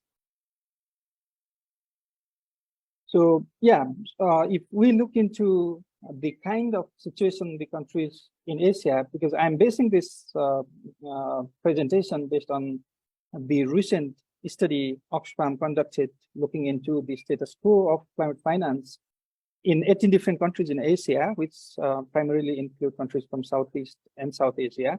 So the countries in Asia are at the varying level of vulnerability, but also at the varying level of preparedness. So, for example, countries in South Asia like Cambodia or Myanmar, and some of those in South Asia, such as Bangladesh or Afghanistan, are more vulnerable and less, prepared to deal with the climate crisis. But again, there are few countries whose vulnerabilities are less and are also much more prepared, such as the countries like Japan or Singapore.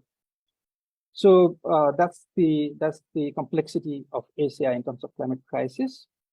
So, but if you look into what is required, and I'm basing this on the stated needs, the countries provide their estimates of what is required to the United Nations Climate Change Convention in the form of their nationally determined contributions. And if you look into those stated needs, and to tell you the truth that not every country has provided the estimates. So whatever is available, it shows that around 11.8 trillion US dollar will be required by 2030 to meet their climate action plans, their climate commitments, which comes to about 1.3 trillion per year. But this figure also includes China. If we discount the the needs of China, then still the countries in Asia we have looked into will require around 3.2 trillion up to 2030, which is around 371 billion per year in average.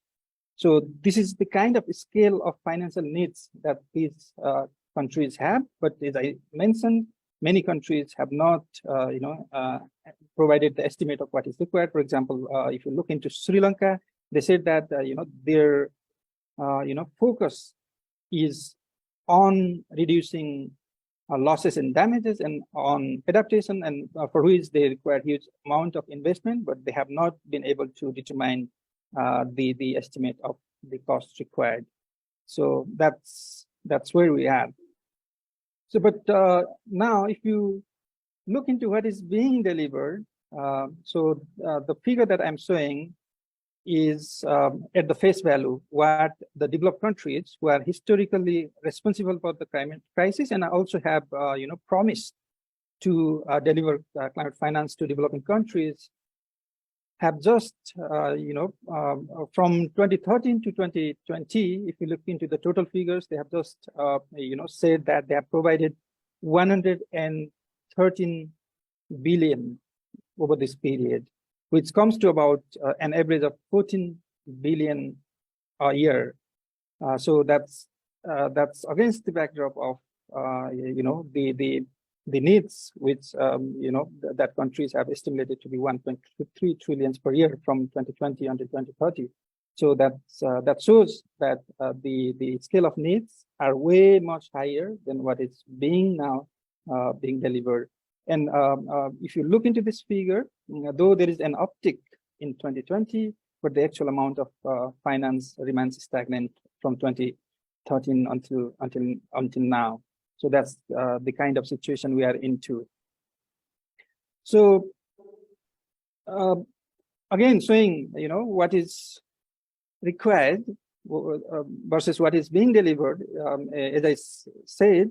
So just around 113 billion, or which comes to 14 billion per year, has been provided from 2013 to 2020. But the costed needs are in the tune of 1.3 trillion per year, including Chinese, needs for climate action. But also, even if you discount that, there will be 371 billion per year that is required until 2030, based on the estimated needs, which are insufficient. That's the minimum, needs. So just to showcase through this figure the needs versus availability. So if you go into more details of the reported climate finance, there is a clear mitigation bias. Though we know that we will require finance through transition from fossil fuel-based economy to the economy that is based on non-polluting renewable energy sources. But if you look into what has happened so far, is that the 2/3 of whatever is available is for mitigation. So that goes towards actually reducing the impact, the climate change. But again, for adaptation, it's only 1/3. Though there is a positive trend that the adaptation finance is increasing, but it is still not sufficient, and it is still not near enough to what was promised to make that balance between mitigation and adaptation finance, the 50-50 balance of the fact that the international climate finance, international public climate finance should be balanced 50% to adaptation and 50% to mitigation. That has not happened. But the more worrying fact is that most of the money that has been provided is in the form of loans. If you look into the figures, only 12% of the climate finance, the international climate finance that came into Asia from 2013 to 2020 was in the form of grants, and the remaining 55% was concessional debt instruments, and 33% was non-concessional debt instruments, which means that the kind of climate finance the countries in Asia are receiving are loans. And again, to bring that, to remind that climate crisis is primarily caused by developed countries who are historically responsible for that. And the principle of climate justice says that the money that needs to be provided by them needs to be in the form of grants or grant equivalent at least. But if you look into these figures, this is a very worrying figure. If you also, go into further details, the bilateral, providers are the grant component of the bilateral climate finance is around 18%, and more worryingly, the multilateral providers provide grant at the scale of just about 5%. So that means 95% of the money that they have been mobilizing is in the form of loans. So further looking into this figure again, so we looked into what the reported climate finance is. That's 14 billion per year in average. But if you look into the grant equivalent, so the figures are way less.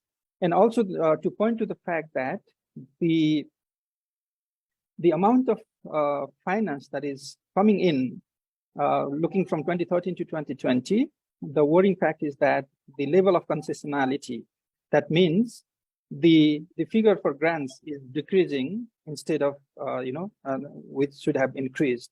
So it shows that the providers of international climate finance are giving money at market rates, increasingly at market rates, or at the non-concessional terms.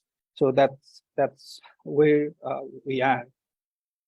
So to come back to what is required to be done going forward, we've seen that COP27, despite this historical decision to create a loss and damage fund, we are at this stage when there is no enough action coming in from the developed, historically responsible countries.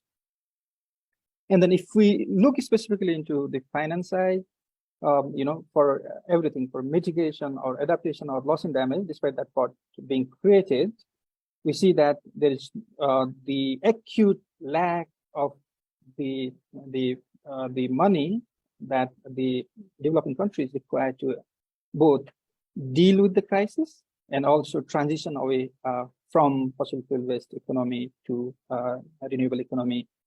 It is critically needed that the international climate finance, especially for the adaptation, it needs to be doubled based on their promise in Glasgow in COP26. They said that they would, double it, but coming to COP27, they didn't mention anything. They just recognized that, the finance needs to be scaled up, but, they didn't show us the pathway or the roadmap on how they will scale up the financing required for adaptation to climate change, which should you have 2 minutes. Yeah, I'm just about to finish it. Thank you. So we also need to, emphasize the fact that the money that is required for adaptation should be grant-based.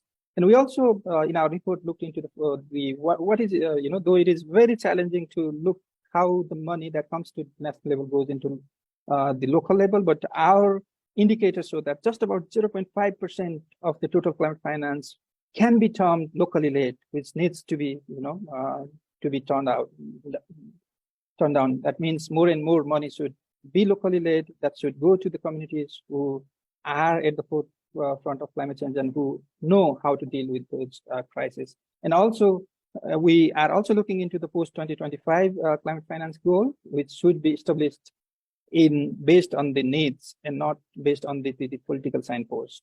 And then we also, call upon the providers of the international climate finance to base their financing on grant equivalence, and also the fact that there should be no non-concessional finance provided for adaptation. And then there is also the recommendations for the countries in Asia. For example, we saw through our research that the costing is not sufficient. They face problems or barriers with coming up with the costing, both for mitigation and adaptation, which needs to be standardized. They require assistance in coming up with costed needs. And then the issue of conditional versus unconditional, because many of the estimates do not distinguish what the countries themselves will be able to invest in and what they require from international climate finance, because we've not been saying that almost all of the investment should come from developed countries. The developing countries have themselves said that they would also invest on their own. That should also be stipulated or clarified. So we know that Asia is vulnerable to the climate crisis. We know that the amount of climate finance that is being mobilized is insufficient, which should be turned out. Without this, we cannot talk about this green transition. So to basically build the resilience of the impacted and also to transition to the green societies, the status quo needs to change, and that needs to change urgently. So I'll finally leave with the key stats. This is coming from the report, and I've mentioned this time and again. And this dismal state should change and also. Thank you so much.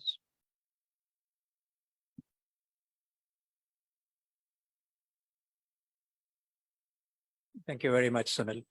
Extremely informative presentation on the lived dilemma between mitigation and adaptation, and whether communities are actually getting the support they need for reducing loss from climate disasters. Thank you for all the facts as well. With that, can I move to Sam Gill as the next on the panel? Please introduce yourself briefly, and then you can go ahead with your talk, Sam. Thanks very much, Rajesh.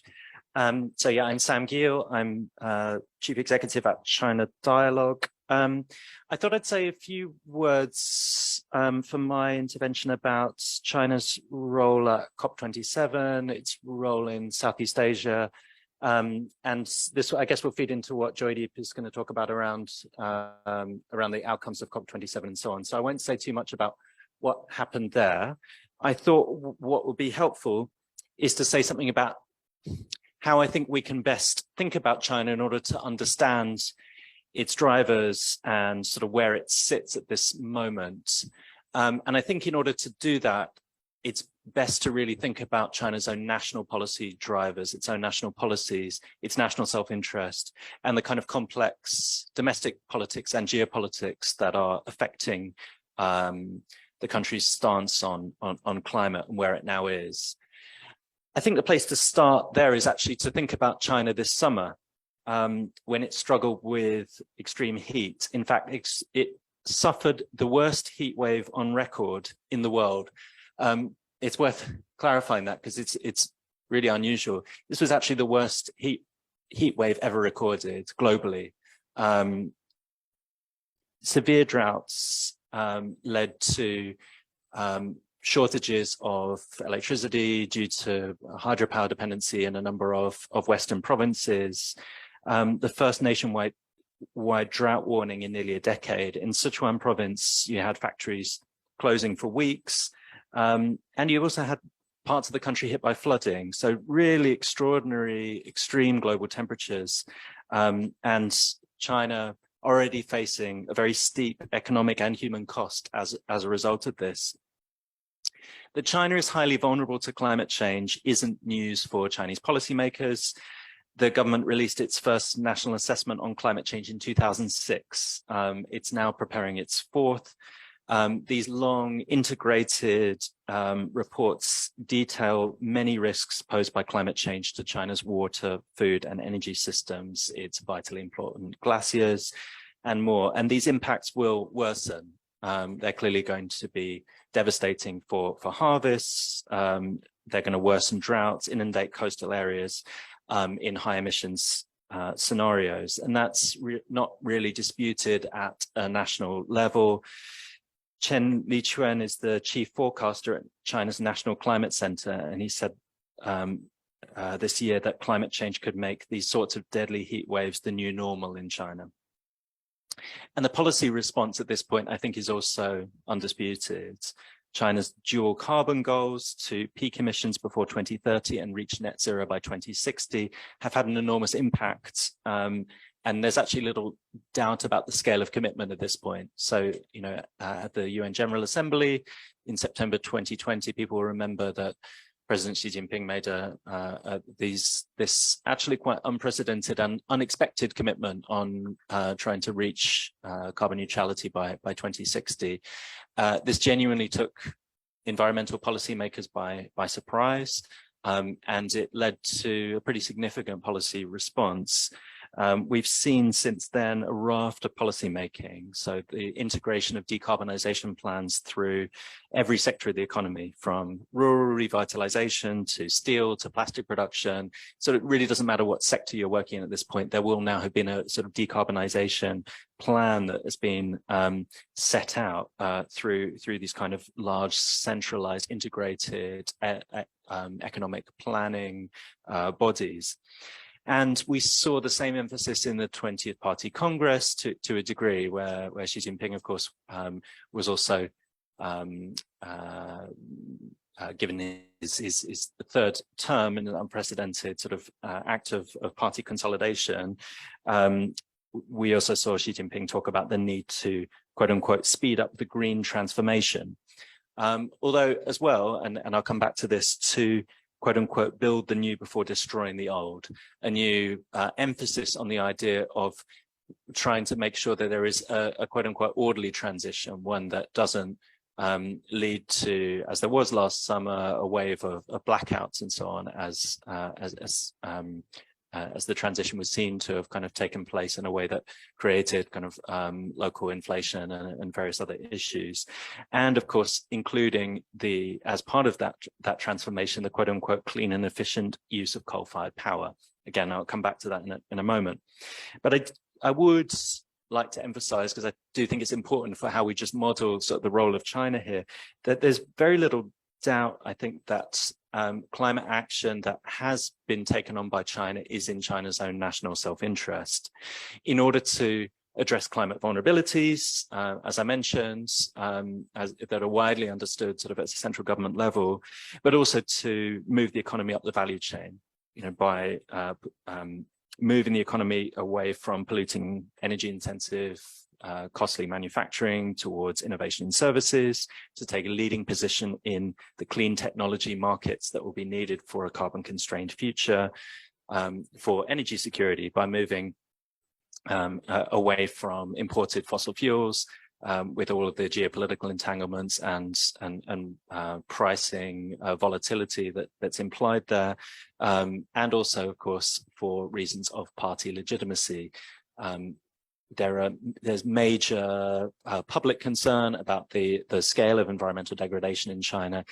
Being seen to act on issues of public concern is important, particularly in a context of slowing growth, where you need to seek new basis for legitimacy. Being seen to act in favor of a slower, higher quality growth, one that's more balanced with other sorts of needs, including environmental degradation, is important. It's part of the calculus, and it's part of the calculus at a party level. And yet, there's a lot of different complicating factors and politics that play out through these sorts of decisions, both domestic and geopolitical. The international politics continue to complicate these efforts. One notable moment came in August this year, when Beijing suspended its long-planned US-China talks on climate change over Nancy Pelosi's visit to Taiwan. At COP27, there was some small shift here. There was a meeting between Biden and Xi Jinping at the G20 in Indonesia, and informally it saw those talks resume. But it's fair to say there's little shared basis for really substantive cooperation here. The geopolitics and the kind of optimistic framing that shaped the Paris Agreement and the shared diplomatic bedrock, actually, of that agreement that came out of the 2014 meeting between Xi Jinping and Barack Obama hasn't really sort of resumed, and it leaves things in a much more geopolitically kind of tense moment. And I think it's also worth considering the sort of global energy market turmoil, inflation, and all of the other kind of unfolding crises, conflict, COVID, climate change impacts, and these sort of global economic headwinds, and the way those are helping to create a much more unstable and uncertain kind of macro environment in which China's domestic policies have been hedged as a result. We've seen, for example, a lot of emphasis in recent Chinese energy planning documents and policies around the need to build up, quote unquote, supply reserves. So an emphasis on stability and security over the short term. And this has meant, for example, in April last year, Premier Li Keqiang talking about the creation of new coal-fired power capacity in China. But it's worth emphasizing that actually domestic coal mining, for example, hasn't ramped up, and nor has utilization of coal. So there's an emphasis on building out supply reserves in order to sort of hedge over the short term, and yet coal generation does actually continue to fall and demand continues to soften. And I wouldn't necessarily expect coal generation to ramp up in either. It may well have actually peaked historically, given the sort of overall trajectory of growth. What's more worrying, I would say, is not that China's own domestic environmental efforts are backsliding. I think what's more worrying is that international environmental cooperation is being held hostage by the geopolitics at the moment, and the scope for any kind of progress through international coordination and cooperation has really narrowed in recent years. One place where we might have seen progress, for example, would have been in coordination between the COP15 biodiversity talks where China holds the presidency, and the UNFCCC climate process. And yet there's been vanishingly little scope for that coordination or apparent leadership from China in this respect. These talks, they had their initial phase in Kunming last year. They're now going to take place formally in Montreal after China said it can no longer host them, largely due to COVID. But these are sort of long delayed and quite underpowered, and haven't really seen any scope for coordination but between the processes, the climate and biodiversity processes. Thinking about our colleague from Focus on the Global South's comments earlier about the number of lobbyists at COP27. I recently asked someone who watches the COP15 talks closely, is there the same presence there, from the food and agriculture lobby and so on? She said, I wish there was, because it would at least show that, these were now taken seriously in the same way that the COP27 talks were, where all of the big fossil fuel companies and so on turn out because they know these are going to affect things. Unfortunately, the CBD COP15 process has been so kind of underpowered that even the big corporates haven't really started lobbying yet. So that particular process, unfortunately, hasn't really been in a kind of opportunity, hasn't really been raised up. But where are there areas of opportunity and where might work kind of resume around international coordination and engagement? I'd say there are a few areas where I still think, and I feel like there might be progress to sort of work over the next year and find kind of points of coordination, or find points where there might be synergies and where China might show some leadership. The first is that as I mentioned, China's progress in renewables is extraordinary. We've largely due to the economic and technological forces that have really been unleashed through the low carbon transition to date in China. We've seen extraordinary kind of leadership there, often, as I say, sort of just unleashed through private enterprise and other areas. I mean, China has continued to exceed its own targets on renewables. They installed, I think, 300 gigawatts of solar power last year. I mean, 300 gigawatts in cumulatively by last year of solar power alone. So absolutely extraordinary kind of numbers. And much of that today is not just at the large scale kind of utility grade. A lot of it is increasingly distributed power. Some of these are microgrids and off-grid types of generation. In other words, the sorts of generation that can serve the needs of the poor and that can actually fill really needed sort of installations in Southeast Asia and other parts of Asia where there's extraordinary need for development. So there are opportunities here that China could take. There's also, I think, a soft power element that could be better harnessed in this regard.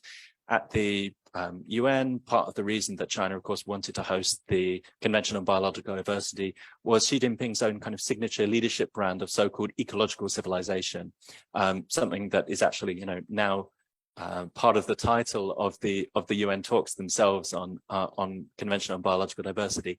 Again, there is an opportunity there to kind of leverage that, or to take the opportunity, and yet it hasn't really seemed to have been taken.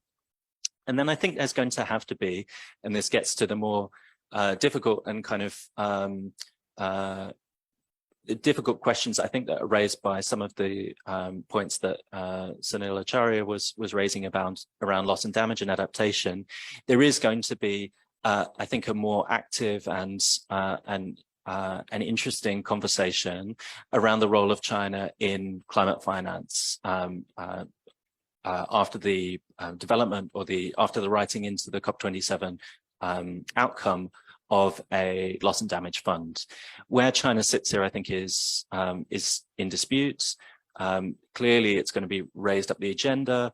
It's evident, I think, that there wasn't going to be a deal made where, you know, China would immediately come and say that it would pay into any fund that was established by the rich countries. They couldn't have on the hoof decided to give up on the common but differentiated responsibilities framework. However, I do think this is going to play out in interesting ways. I think there's going to be a larger discussion, and China does have a lot of South-South cooperation funds committed. So how that plays out and where China sort of pays into this, I think is going to be increasingly important. And I think, you know, for the world's poorest people who are disproportionately suffering the effects of climate change, this is really a absolutely critical question where I hope China will be able to demonstrate greater leadership. So I'll leave it there. Thanks. Thanks very much, Sam. Thanks also for keeping it tight and on time. It's staggering, the numbers as usual with China. 300 gigawatts of solar cumulatively. That's a huge number. But I'm sure this will be taken up in the questions. Why hasn't this kind of percolated outward to the region more in other areas of China's cooperation? For example, the Langchang Mekong Partnership. But I'm sure we'll discuss all that in the questions. Can I go to Joydeep Wanpen, or would you still like to be the last, or would you want to step in now? I'm giving you an opportunity. I can step in now and speak quickly about the Mekong. Just okay. Is that okay, Joydeep? Okay. Okay. Thanks, Joydeep. Wanpen, please introduce yourself briefly, and then you have the floor. Yes, I just made a quick presentation. Oh, sorry. Okay, so I'm Wanpen Pachai. That's my pen name, or you can just call me Jeannie. I'm a journalist covering Thailand and Southeast Asia. So I've worked with China Dialogue, also with Rajesh at SEI and Earth Journalism Network. So I think for today, I'll just talk quickly about Thailand hydropower and how it plays a role with like Mekong and everything. So from my reporting experience, last year I did a data journalism story, looking at why Thailand buys electricity from Laos. So already a lot of people already know how large hydropower projects are bad for the environment and the community, and how Thailand actually buys a lot of hydropower from Laos in our electrical system. But like a lot of the media stories and a lot of the dialogue, it didn't make a lot of sense on why Thailand would buy hydropower from Laos or continue to sponsor these large projects, because there's protests from communities along the Mekong River that Thai-Lao borders. Environmentally, we know from studies that it's bad and it affects the whole delta. And Thailand also has an electricity surplus, and also there's a push for other forms of renewable. So, but when you look at the data, both at the national level and at Stimson Center has a dam, like a satellite map where they have all the data on who sponsors each project. I found that it was actually quite a big business environment politically, and also with Thai businesses to go invest in Laos because of the power purchase agreements.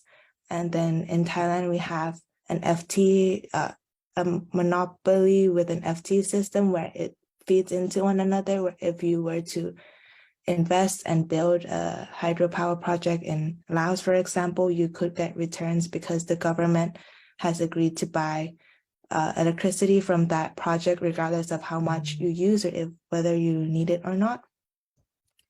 So, for example, the cost of electricity per unit, the average cost of production is around 6 baht versus if you were to purchase from Laos or hydropower, it's still much more affordable than solar. As you like in this graph, but I think solar is now decreasing quite a bit, but still like Laos hydropower, the price is still quite competitive for Thailand to buy. And Thailand is still heavily dependent on non-renewable energy, but with goals to push for like more renewable energy, hydropower is in that gray area of whether it's considered renewable and green or it's not, because there's others such as solar, which is more environmentally friendly. And now that we look at Thailand, for Laos, it's a big part of their GDP as well. Hydropower helps to fuel their economic growth. So altogether, once you look into Thailand, is that once Thai engineering firms invest in hydropower projects in Laos, which the Laos government also enjoys because it's a big part of their GDP, they're able to sell it back to Thailand, and through purchasing power agreements, that make sure that there is a steady revenue, and then Thai consumers actually have very little say on what goes on because of how EGAT works, and the FT cost is not that transparent. So it's all, even though consumers, like an average person in Bangkok might not need that electricity or want to have a greater say on how they use, where their electricity come from because of the consequences, there's still very little you can do to change the makeup of electricity in Thailand. So that was, I think that was a story on how like there's a strong political and business environment in Thailand and in Laos for hydropower. And yeah, maybe it's difficult to change. And recently also, there's even a bigger market just to export it to Singapore, and just even if Thailand has a surplus, it could be a gateway through other Southeast Asian countries. Yeah, I hope that is relevant to the talk right now. But other than that, some other reporting I've kind of covered more on sugarcane burning or mangroves or plastic. I always feel like the community has taken more action and mobilized against what they think is like an important cause of climate change or a consequence of climate change. So yeah, that's all I have to say.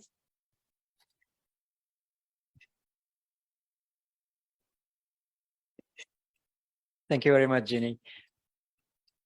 Jeannie has worked closely with us with Third Pole and Internews.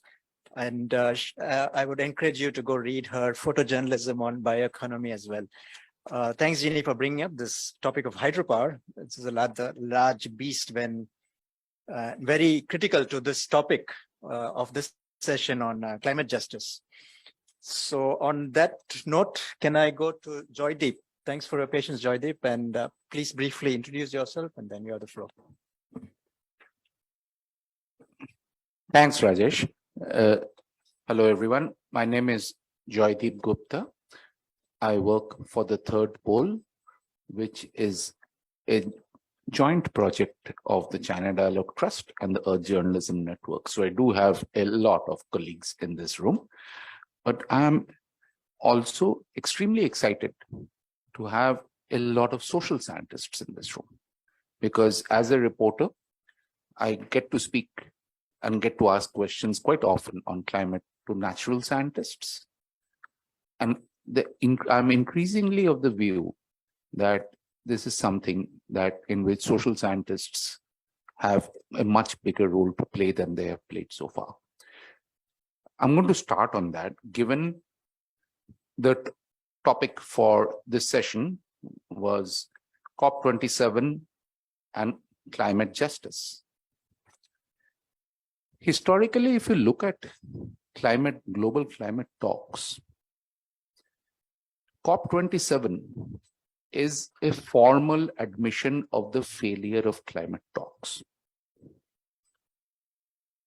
Climate talks started with mitigation.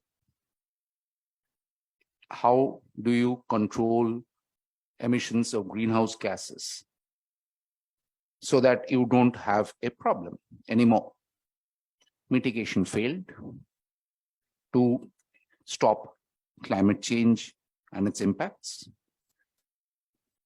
Developing countries pushed, civil society pushed, managed to get adaptation on the agenda. That you're failing to mitigate, we need to adapt to the climate impacts that are happening already. There was huge pushback. Kyoto Protocol has nothing on adaptation. It's all about mitigation. And though even from that time, adaptation was supposed to be on the agenda, supposed to happen.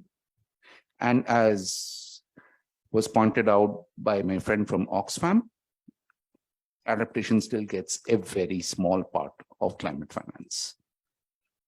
I'll come to the details later. The overall point I'm trying to make is that adaptation has increasingly failed because it has failed to keep in pace with climate impacts.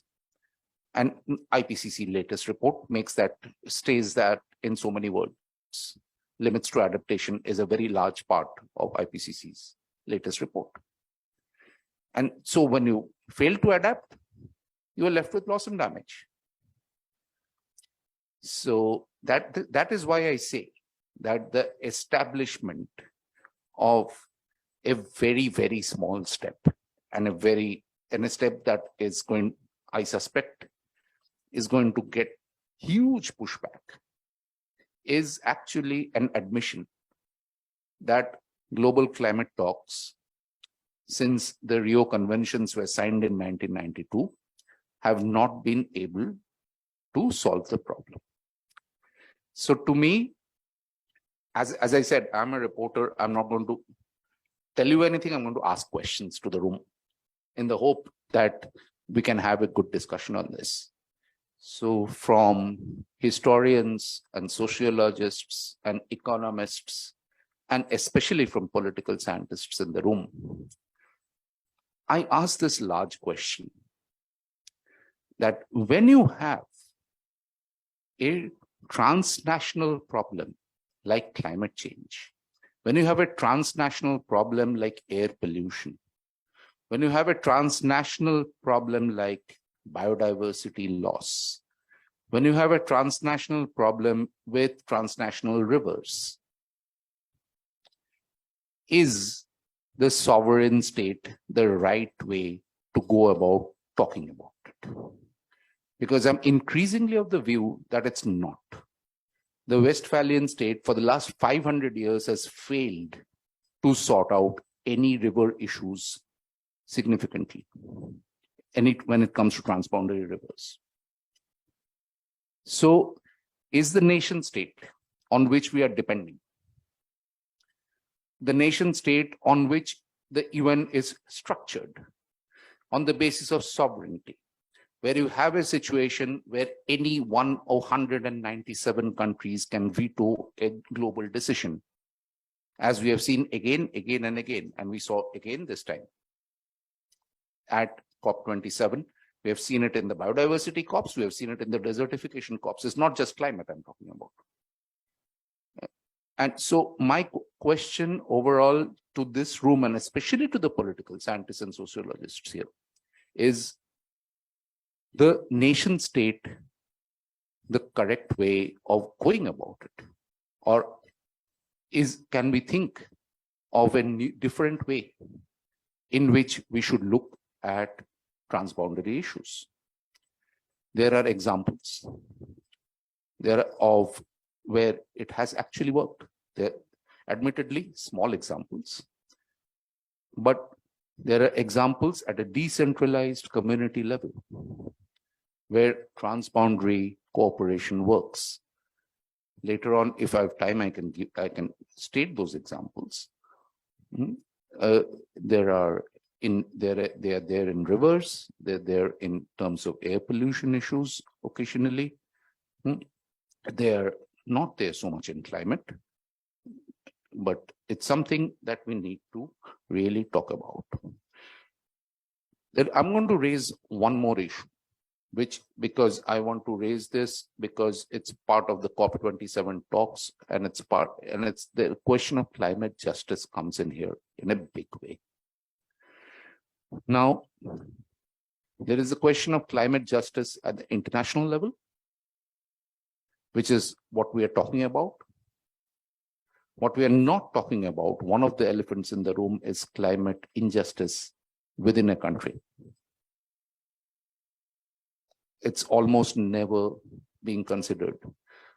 The last report on it that I remember was a 2007 report on India by Greenpeace, which showed that the top 20% of the rich people of India took up 80% of India's carbon space of emissions at that point in time, which is exactly mirrors what the richest 43 countries in the world has taken, with 20% of the global population, has taken up of global carbon space since the start of the industrial age. So 20% of the countries, the richest 43 countries in the world, with 20% of the global population, take up 80% of the carbon space. In India, 20%, the richest 20% take up 80% of the carbon space. Same thing. In many ways, we need to confront these elephants in the room. But okay, it'll go all over the place if I talk about this. So I'll point out only one more thing.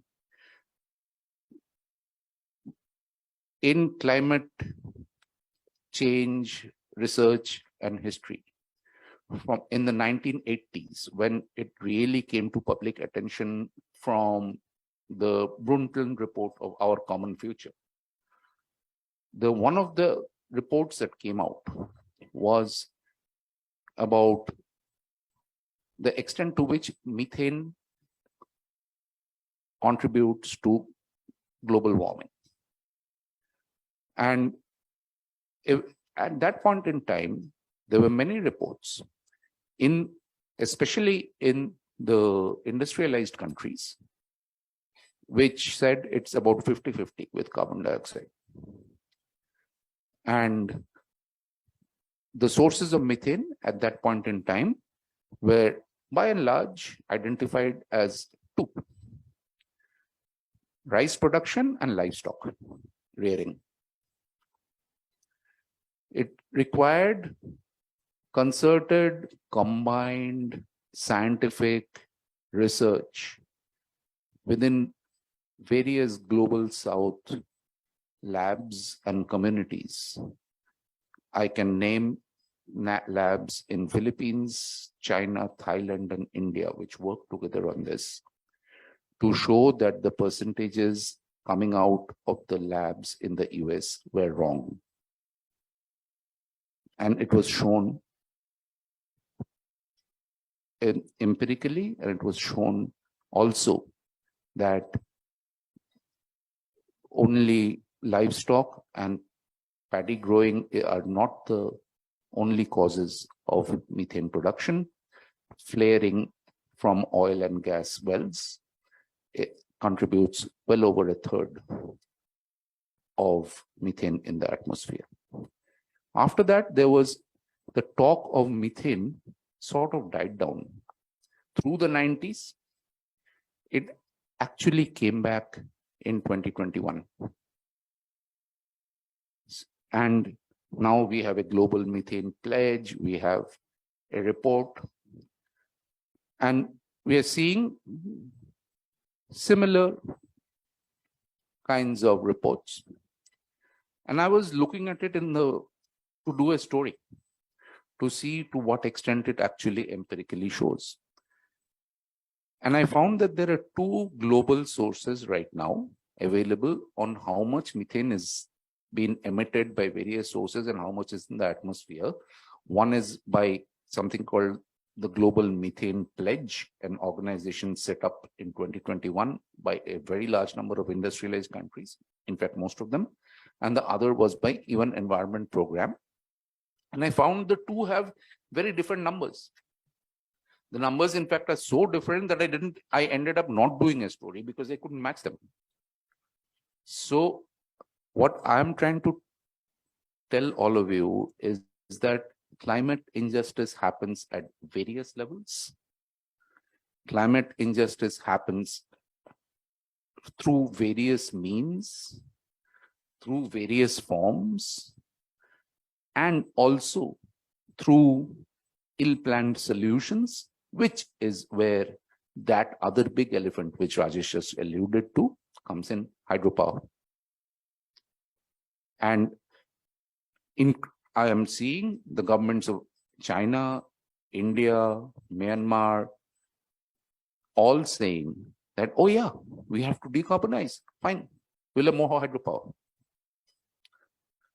To me, as somebody who has been covering this area for a long time, large dams are a disaster, an absolute disaster. And to see that as a solution, as a decarbonizing solution, to me is plain wrong and needs to be discussed. I think I'm going to stop here. Hopefully I've raised some questions for discussion. Thanks. Thank you very much, Joydeep. I would also add to your point on the methane and hydropower is that dams also were considered extremely bad, and then it led to protests worldwide, and then the world discussing dams. This also makes us reflect on another point about knowledge production, science. It's not neutral, it's value-laden, it's politically driven, and that's something that we should reflect on as well. So thank you very much to all the four speakers. We had kind of divergent threads, but also an overall pattern reflecting on climate justice and COP. I throw the floor open now to questions. Please keep your questions brief and please introduce yourselves when asking a question. Should we go online first, Carl, or is there anything doesn't matter? No questions online. So floor is open here. Question, please.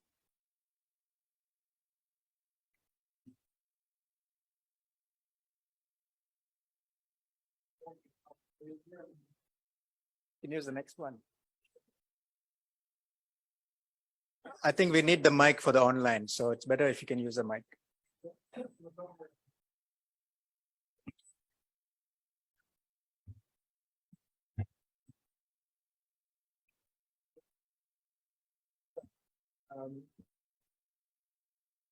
Fantastic observation. Just a quick question about carbon markets and carbon pricing. Seems that it's been a kind of a hot topic until recently. So is it already dead in China? That's a quick question. And the second one is about tough questions raised by Jay. Sorry, Vishen, what was the first question? I didn't hear the question, sir. The question is about carbon pricing and carbon markets, and seems to be very popular until very recently. So what happened to the Chinese carbon market? And there seems to be a discussion among some of the scholars about linking China's carbon market with the global south, a kind of a new kind of a CDM type of thing but linked to Chinese market. So what do you think? Is that a good idea? And the second question probably is about the Jeannie's question about transmission infrastructure as a vested interest as well. We see many of these type of projects are being kind of invested. I think there's a new transporter transmission lines between Kenya and Ethiopia just opened up with very similar questions that we often overlook the vested interest around transmission sector, which could be stronger and more important and influential. And we should discuss more about this, I think. And the third question is about, I'm sorry,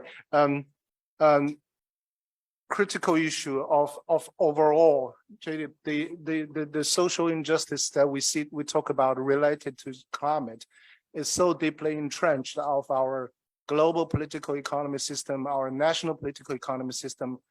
Are we wagging the tail to the dog?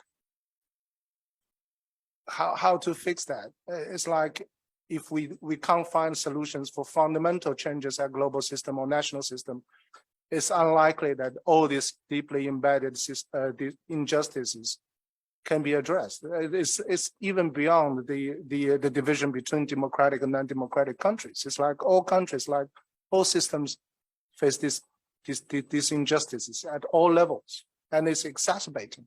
I mean, in the Western countries, it's the same thing.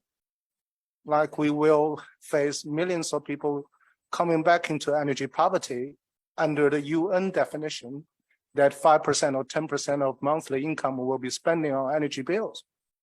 So it's totally, but how to fix this? How to even think conceptualizing these challenges? I think I would like to endorse that. And thank you so much.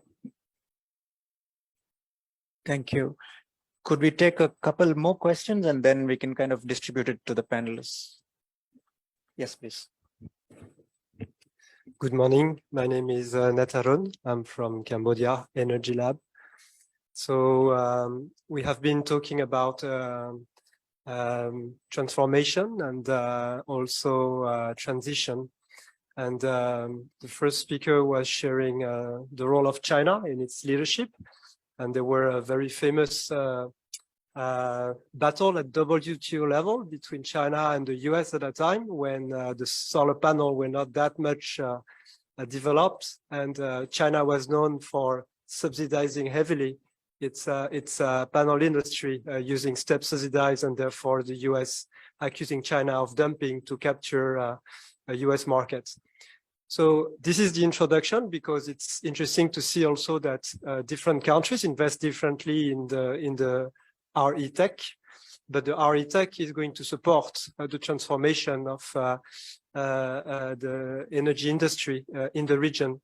So my question is there other alternatives? It's a bit of a provocative question to the whole panel.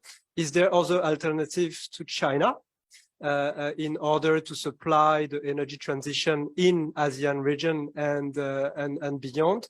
What are the role of other developed economy, which have also advanced technology systems, such as South Korea, Japan, but also in Asia Pacific, other countries that have championed the energy transition, such as Australia? Some of the states are 100% VRE, variable renewable energy today.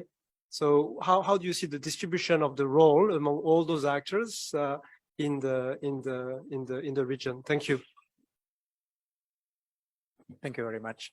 I think we can do one more question and then go to the panelists. And if there's time, we can do another round of questions. How is that sound? John, yes, John, sorry. Yeah, John Doerr, work at the Australian Embassy here in Bangkok. So thanks to all the speakers. So just a quick one. Following the colleague behind me, I'm interested in Sam or others' response, not just to carbon pricing and carbon markets, but carbon accounting and offsets. I know in my country, we're having, quite a trouble at the moment, just sort of looking at the integrity of the accounting. So just curious, any reflections you have on global improvements in that area. Secondly, perhaps to Sunil online, it's another thing about integrity of data, if you like. I'm curious as to Sunil's view on the the integrity of the cost estimates that are put forward. His final slide or second to last slide was talking about improving the methodology of these estimates. You know, and where I'm coming from, I suppose, is that people spend money in households or countries in very different ways.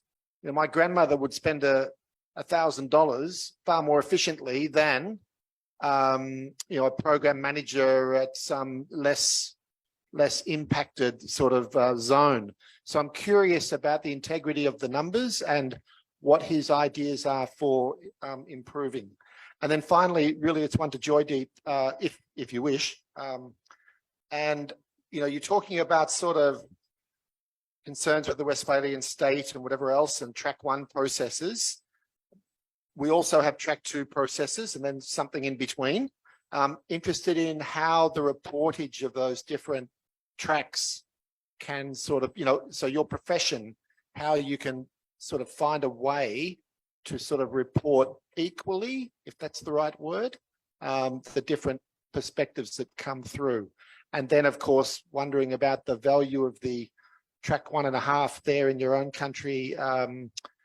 For example, what is Samir Saran's sort of annual event? What's it called? I can't remember. You know, yes, you know, just sort of curious about your view on the utility of events like that, processes like that, and whether or not it could be of value for others of us in different places. Thank you. Thank you very much, John. In the interest of being polite to the online people, could I jump to Sunil first and then Jeannie? And then we can come to Sam and Joydeep. And panelists, feel free to choose to reflect on any of these questions, but of course, anything that is directly directed at you, please respond. Thank you. So, so I'll start with that question on costing of needs. Yeah, you know, we've seen, and given how complex the climate crisis is and how complex it is to deal with the crisis, both in terms of, you know, mitigating the climate change and also being able to adapt and also deal with or address loss and damage. It's an emerging, you know, area of research.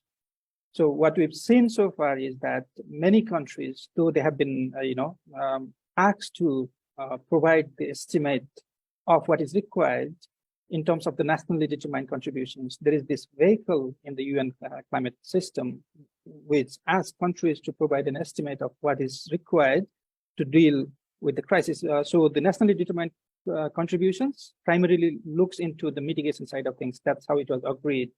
But again, some of the countries have, you know, chosen to also, you know, provide the estimate in terms of what is required to deal with the adaptation.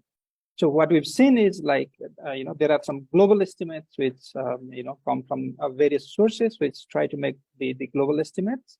And then there are you know, efforts to make estimates at the national level, looking into, you know, different sectors, looking into different, you know, areas of needs that is being prioritized based on their national circumstances. But what we've seen is that it is a very difficult task. Our report pointed out that many countries chose not to provide that estimate because it's, you know, they don't know how to make that estimate credible. So that is one of the reasons we said that, you know, the developing countries, particularly which are not being able to provide that estimate, will require support to be able to do that. And, you know, there are different methodologies that are being developed. And we also see that, you know, you know, there is no denying that the cost of the crisis are escalating day by day because of lack of that, you know, effort. And what we have to start by is looking at the estimates that have come up is the floor, you know, the bare minimum that the climate crisis is causing, rather than the robust estimates of what is required. So I'd, you know, I'd stop at that, but again, I emphasize that we'll require much more efforts to make, you know, credible estimates, especially, you know, with this loss and damage funding now being, you know, agreed. Countries will again have to, you know, do that exercise of how they can come up with those estimates. But the fact that, you know, there is a very acute lack of support that is being delivered is something we need to highlight. You know, we will not come up with 100% exact estimate, but we know that there is a huge need, and there is a huge need to scale up the support.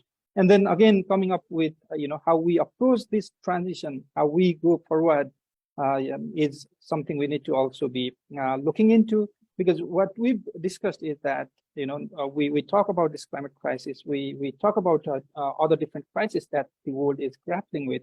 The poly crisis is the terminology that is being coming up, but we've not mentioned the elephant in the room, the dominant economic model, the capitalism which is driving these multiple crises. We need to tackle that head on.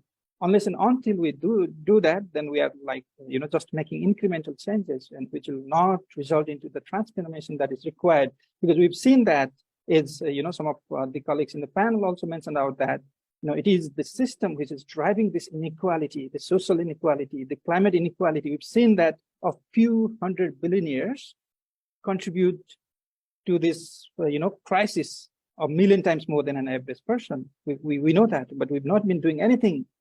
We've not been doing anything to, you know, tackle that. We've also seen that it's not about changing one, you know, mode of technology to another. You know, changing. It's not about changing from, you know, coal to solar, for example. It's about the way the economy, you know, functions should be, you know, transformed. We need to be able to do that, because we've seen that despite a huge, you know, progress on deployment of renewable energy, we've not seen that is not replacing the fossil fuel. You know, fossil fuels. It's only adding to the energy mix. It's not, you know, replacing the fossil fuels that need to be stopped. We've seen that. So we need to talk. We need to be thinking from that broader perspective of what is the alternative. We need to start thinking about the alternative economic models. Here in Oxfam, we talk about human economy. Several, you know, countries, several nations, and several communities are piloting or already implementing an alternative mode of, you know, the well-being, alternative mode of running the economies at, you know, national or at community level. We need to scale up, or we need to promote the solutions which not only look for the profits of the few, but also deliver the well-being for the many. Thank you so much. Thank you, Sunil. Ginny, any brief reflections, especially on the question of vested interests in the transmission? It would be relevant to what you were talking about earlier. Yes, I think there are plans already to have the transmission lines, but it's interesting to see it slowly like happen. But I think Joydeep's like comment on climate injustice is also really interesting, because similar to India, like Thailand is also a highly unequal country. So most of the time when environmental reporting, the poor are either the most affected, but then they don't have the say, or then like they also contribute to issues like plastic pollution, but that's also like linked to how their like living conditions are. So yeah, climate injustice within a country, I think, is also important. Yeah. Thank you, Ginny. Coming back to Sam, seems to be quite a few elephants in the room, a whole herd, in fact. Thanks. I'll try to rattle through a few of these big questions. So Wei asked an important question about the role of carbon markets in China. So yeah, starting with the carbon credits scheme, the emissions trading system, as opposed to voluntary tradable assets. There is quite a lot happening. I mean, it took a long time to get off the ground, the carbon trading market. It was delayed and delayed again, and was one of these things that sort of seemed to be held up in part by the transfer, as I understand it, the transfer of responsibility for carbon and for climate policy used to sit under the main economic planner that also controls energy policy. The National Development Reform Commission moved across to the Ministry of Ecology and Environment. I think now, following the reshuffle after the 20th Party Congress, it may now shift back to the NDRC. So I don't know if that's going to present further challenges. But in any case, it finally got up and running last year, covers only the power sector. in theory, that's quite small compared to some of the sectors it could cover, but then that also is what 12% of global carbon emissions. So it's actually, I mean, huge coverage, and yet it's still at quite an incipient kind of stage, and not highly developed, not highly costly for companies. You know, it's been developed in theory, sort of on the basis that something like the EU ETS is. You know, how it's designed. However, the advantage that the EU ETS has today is that it's quite transparent, and we understand really where the allocations are moving and what the overall kind of targets are. And so, you know, we have quite a good idea of how carbon should be priced, you know, in 2030, whatever, according to the EU ETS. Of course, there's you know, it's a market system, and yet we know what the allocations will be. We broadly know sort of where it's going. With China, I think the problem is that it's still very opaque as to where it's heading, what the allocations are going to look like. However, there's also plans around its expansion to beyond the power sector. So there should be the inclusion of a few more sectors, probably petrochemicals, some of these other, you know, big industrial kind of you know, maybe steel, aluminium, and so on. But again, there's a real opacity about which sectors are going to be included. So it's all to say, you know, yes, it's progressing, but at the moment, it's not got a lot of teeth. And largely that's because it's still quite opaque, and as a result, isn't sending very important market signals.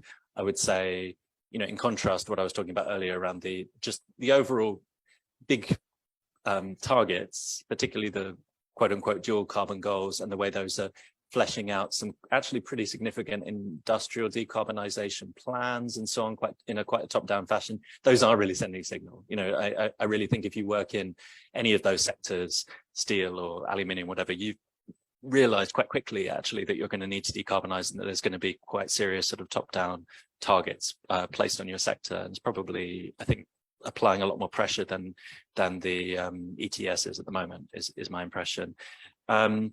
Carbon accounting and offsets market is difficult. It is being used widely in China, including as compensation for ecological damage.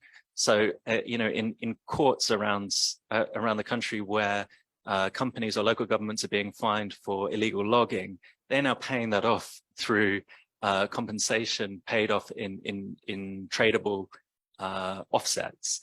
Now, what the integrity of those offsets are, good question, and it's unclear, you know, with those payments, really sort of what they are. Same for some there was an illegal sand mining case. And again, the compensation was paid through marine carbon credits, but the you know, the integrity of those credits, I mean, you know, it's a bigger question about what the integrity of these credits is. But, you know, very broadly speaking, I understand the way a national emissions trading system works, and as I say, I think, you know, the EU system isn't perfect, but it is kind of transparent and fairly predictable. These sorts of voluntary schemes, I think, are much more tricky, particularly when it comes to the nature-based offsets. You know, tree planting is a particularly difficult one in a context of climate change, where some of those assets will be wiped out by forest fires, as is already happening in the US. You need to include a big buffer to account for that.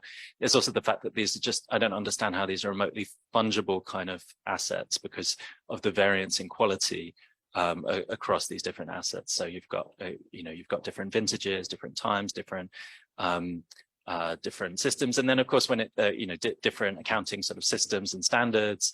And then when it comes to the nature-based assets, there's a lot beyond carbon that you should be including in there, you know, in terms of soils or different, you know, diversity of crops, all kinds of different things. How do you create a remotely kind of fungible asset? I think it's still a very strange market, and I don't understand how it can ever really be transparent and liquid. At the moment, it certainly isn't. So I find it quite worrying that it has grown in China so fast, in part in order to offset for environmental damage that's actually been recorded and violations. So an interesting one to watch.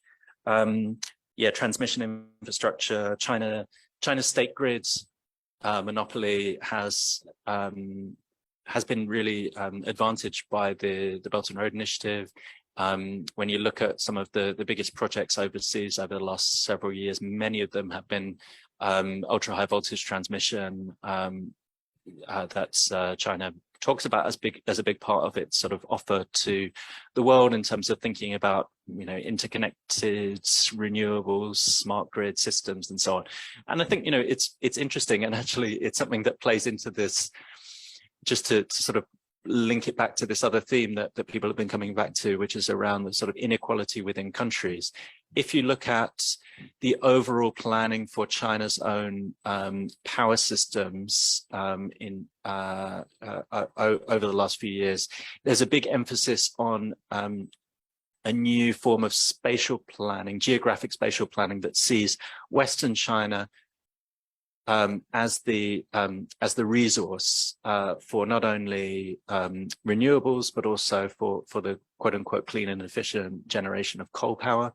So in, you know, much of Western China, poorer areas, these are seen broadly as the resource and as the places to extract energy, whether it's renewables or coal.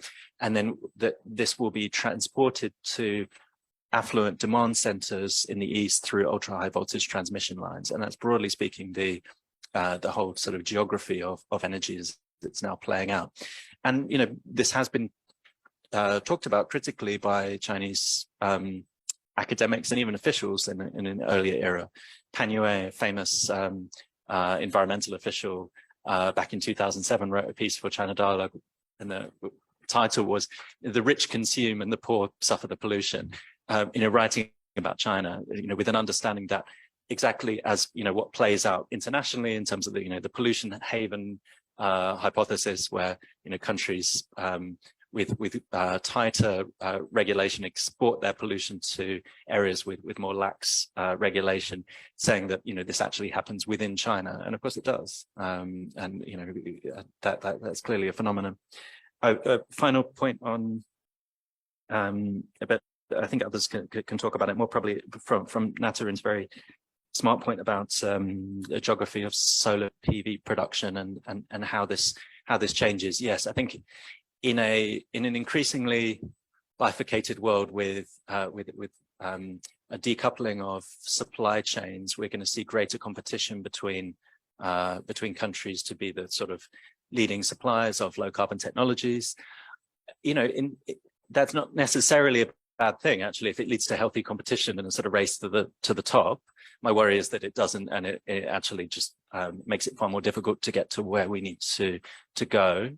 I would say that what was interesting about that moment that of the US and the EU putting anti-dumping kind of regulations, anti-dumping actions that led to a curtailment of export opportunities for China, is that it led to China beefing up its own domestic market in response, and that's actually what led to many of the cost reductions. I mean, I would say the enormous sort of cost reductions that's really benefited, you know, the global markets for solar really only came about after that aggressive attempt to create a domestic market, which led to, you know, economies of scale and competition between large state firms in China, and ended up sort of having the spillover effect that was effectively a sort of global public good. But it was through this strange kind of dialectic, really, where China was actually closed off from a lot of export markets and had to create that. So it ended up in the place we are now. Just before we go to Joydeep, there was another interesting question about the alternative to China. Can other regional economies take up a leadership role? Could you speak to that? I mean, you don't have to, but my impression is that no one is really able to compete on cost as it stands. Maybe on the more advanced, you know, maybe on the more advanced technologies, other countries will be able to steal a march. The US, Israel, other countries that have been really investing in some of the high tech.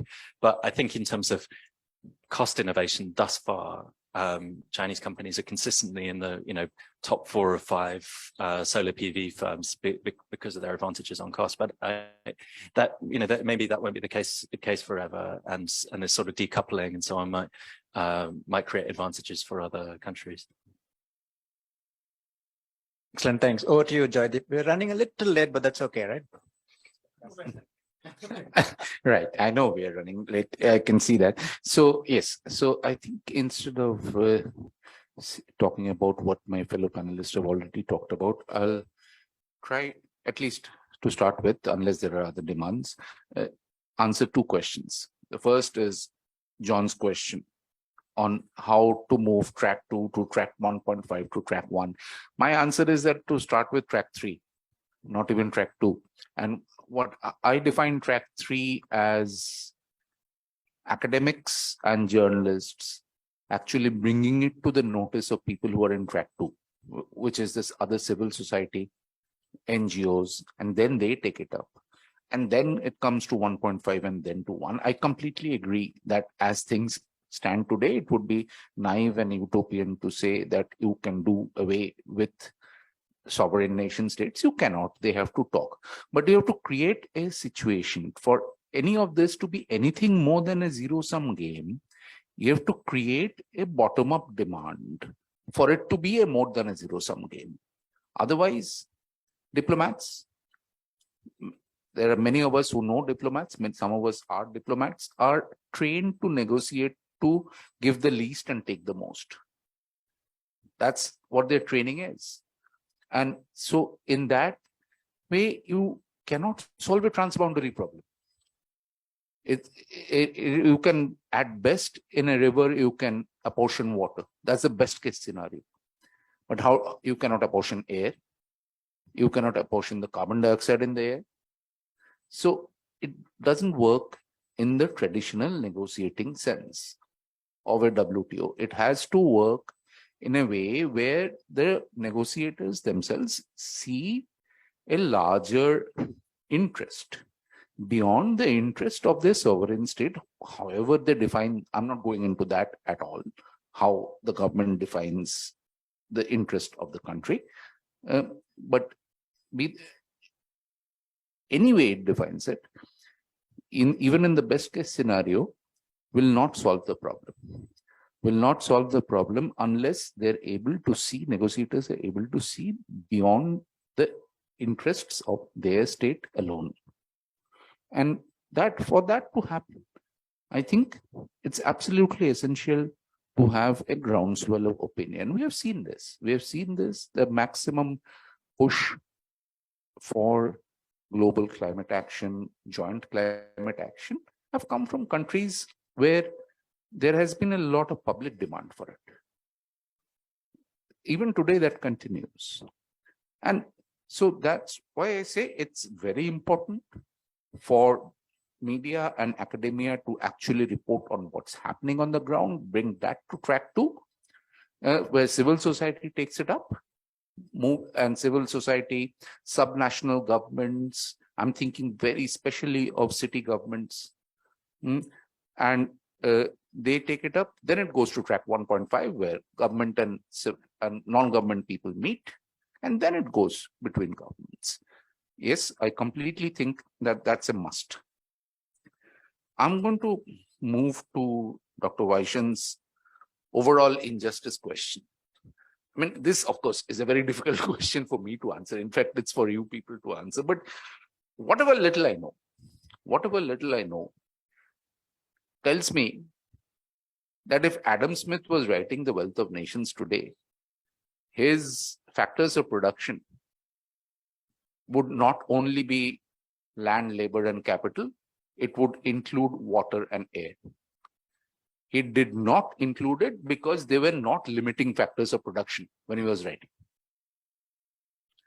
And if you think of that, if you think of it from that economic point of view, I think at least theoretically, you'll be able to figure out a lot of what's going on. And there have been lots of very good economists who have looked at it very carefully and come up with models. I mean, I can name Amartya Sen, Eleanor Rostrom, Piketty, lots of others. So there are models available which reduce injustice. I do not know of any government which is today willing to go that route. I do know that even the World Bank tried green accounting, with two model countries, India and Peru. Both did it and both dumped it. Sorry, India and Costa Rica. Both did it. India completely dumped it immediately. Costa Rica tried for a while and then dumped it. So I don't know how to solve that. But again, that's something for which you need a lot of demand from the citizens.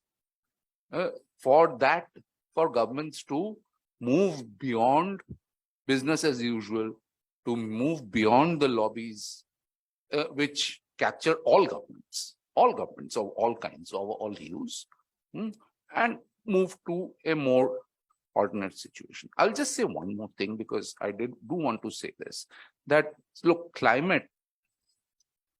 work on climate actually needs to happen at two levels. One is what we have been talking about, which is climate justice. And that's very important, to talk about climate justice, to demand climate justice, to discuss climate justice. But there is the other level. Don't hold your breath waiting for climate justice to happen. If you do that, then the impacts, which are already biting, are just going to get worse. So action, domestic action at the government level, subnational government level, individual household level is a must without waiting for climate justice. We all know what those actions are. They are possible. I'll not go into details because we're running late. Thank you. Thank you very much. That's quite an appropriate way to end on the need for climate action. So once again, let me thank especially the two speakers online, Jeannie and Sunil, and our two speakers here in the room. Thank you very much for a fascinating session, and over to you, Carl, for any housekeeping. Thank you so much also to Rajesh for moderating a very interesting session. Thank you. So we are a little bit behind, but fortunately lunch is just outside the door. So we'll go and eat, I think, and maybe I'm going to try and nudge you back into the room at about 1:15. I don't know if you're going to let me or not. It's about half an hour to have lunch, but if you're enjoying your conversations, we'll be a bit more flexible, but we'll shorten lunch all the same. Okay, so have a nice lunch, please.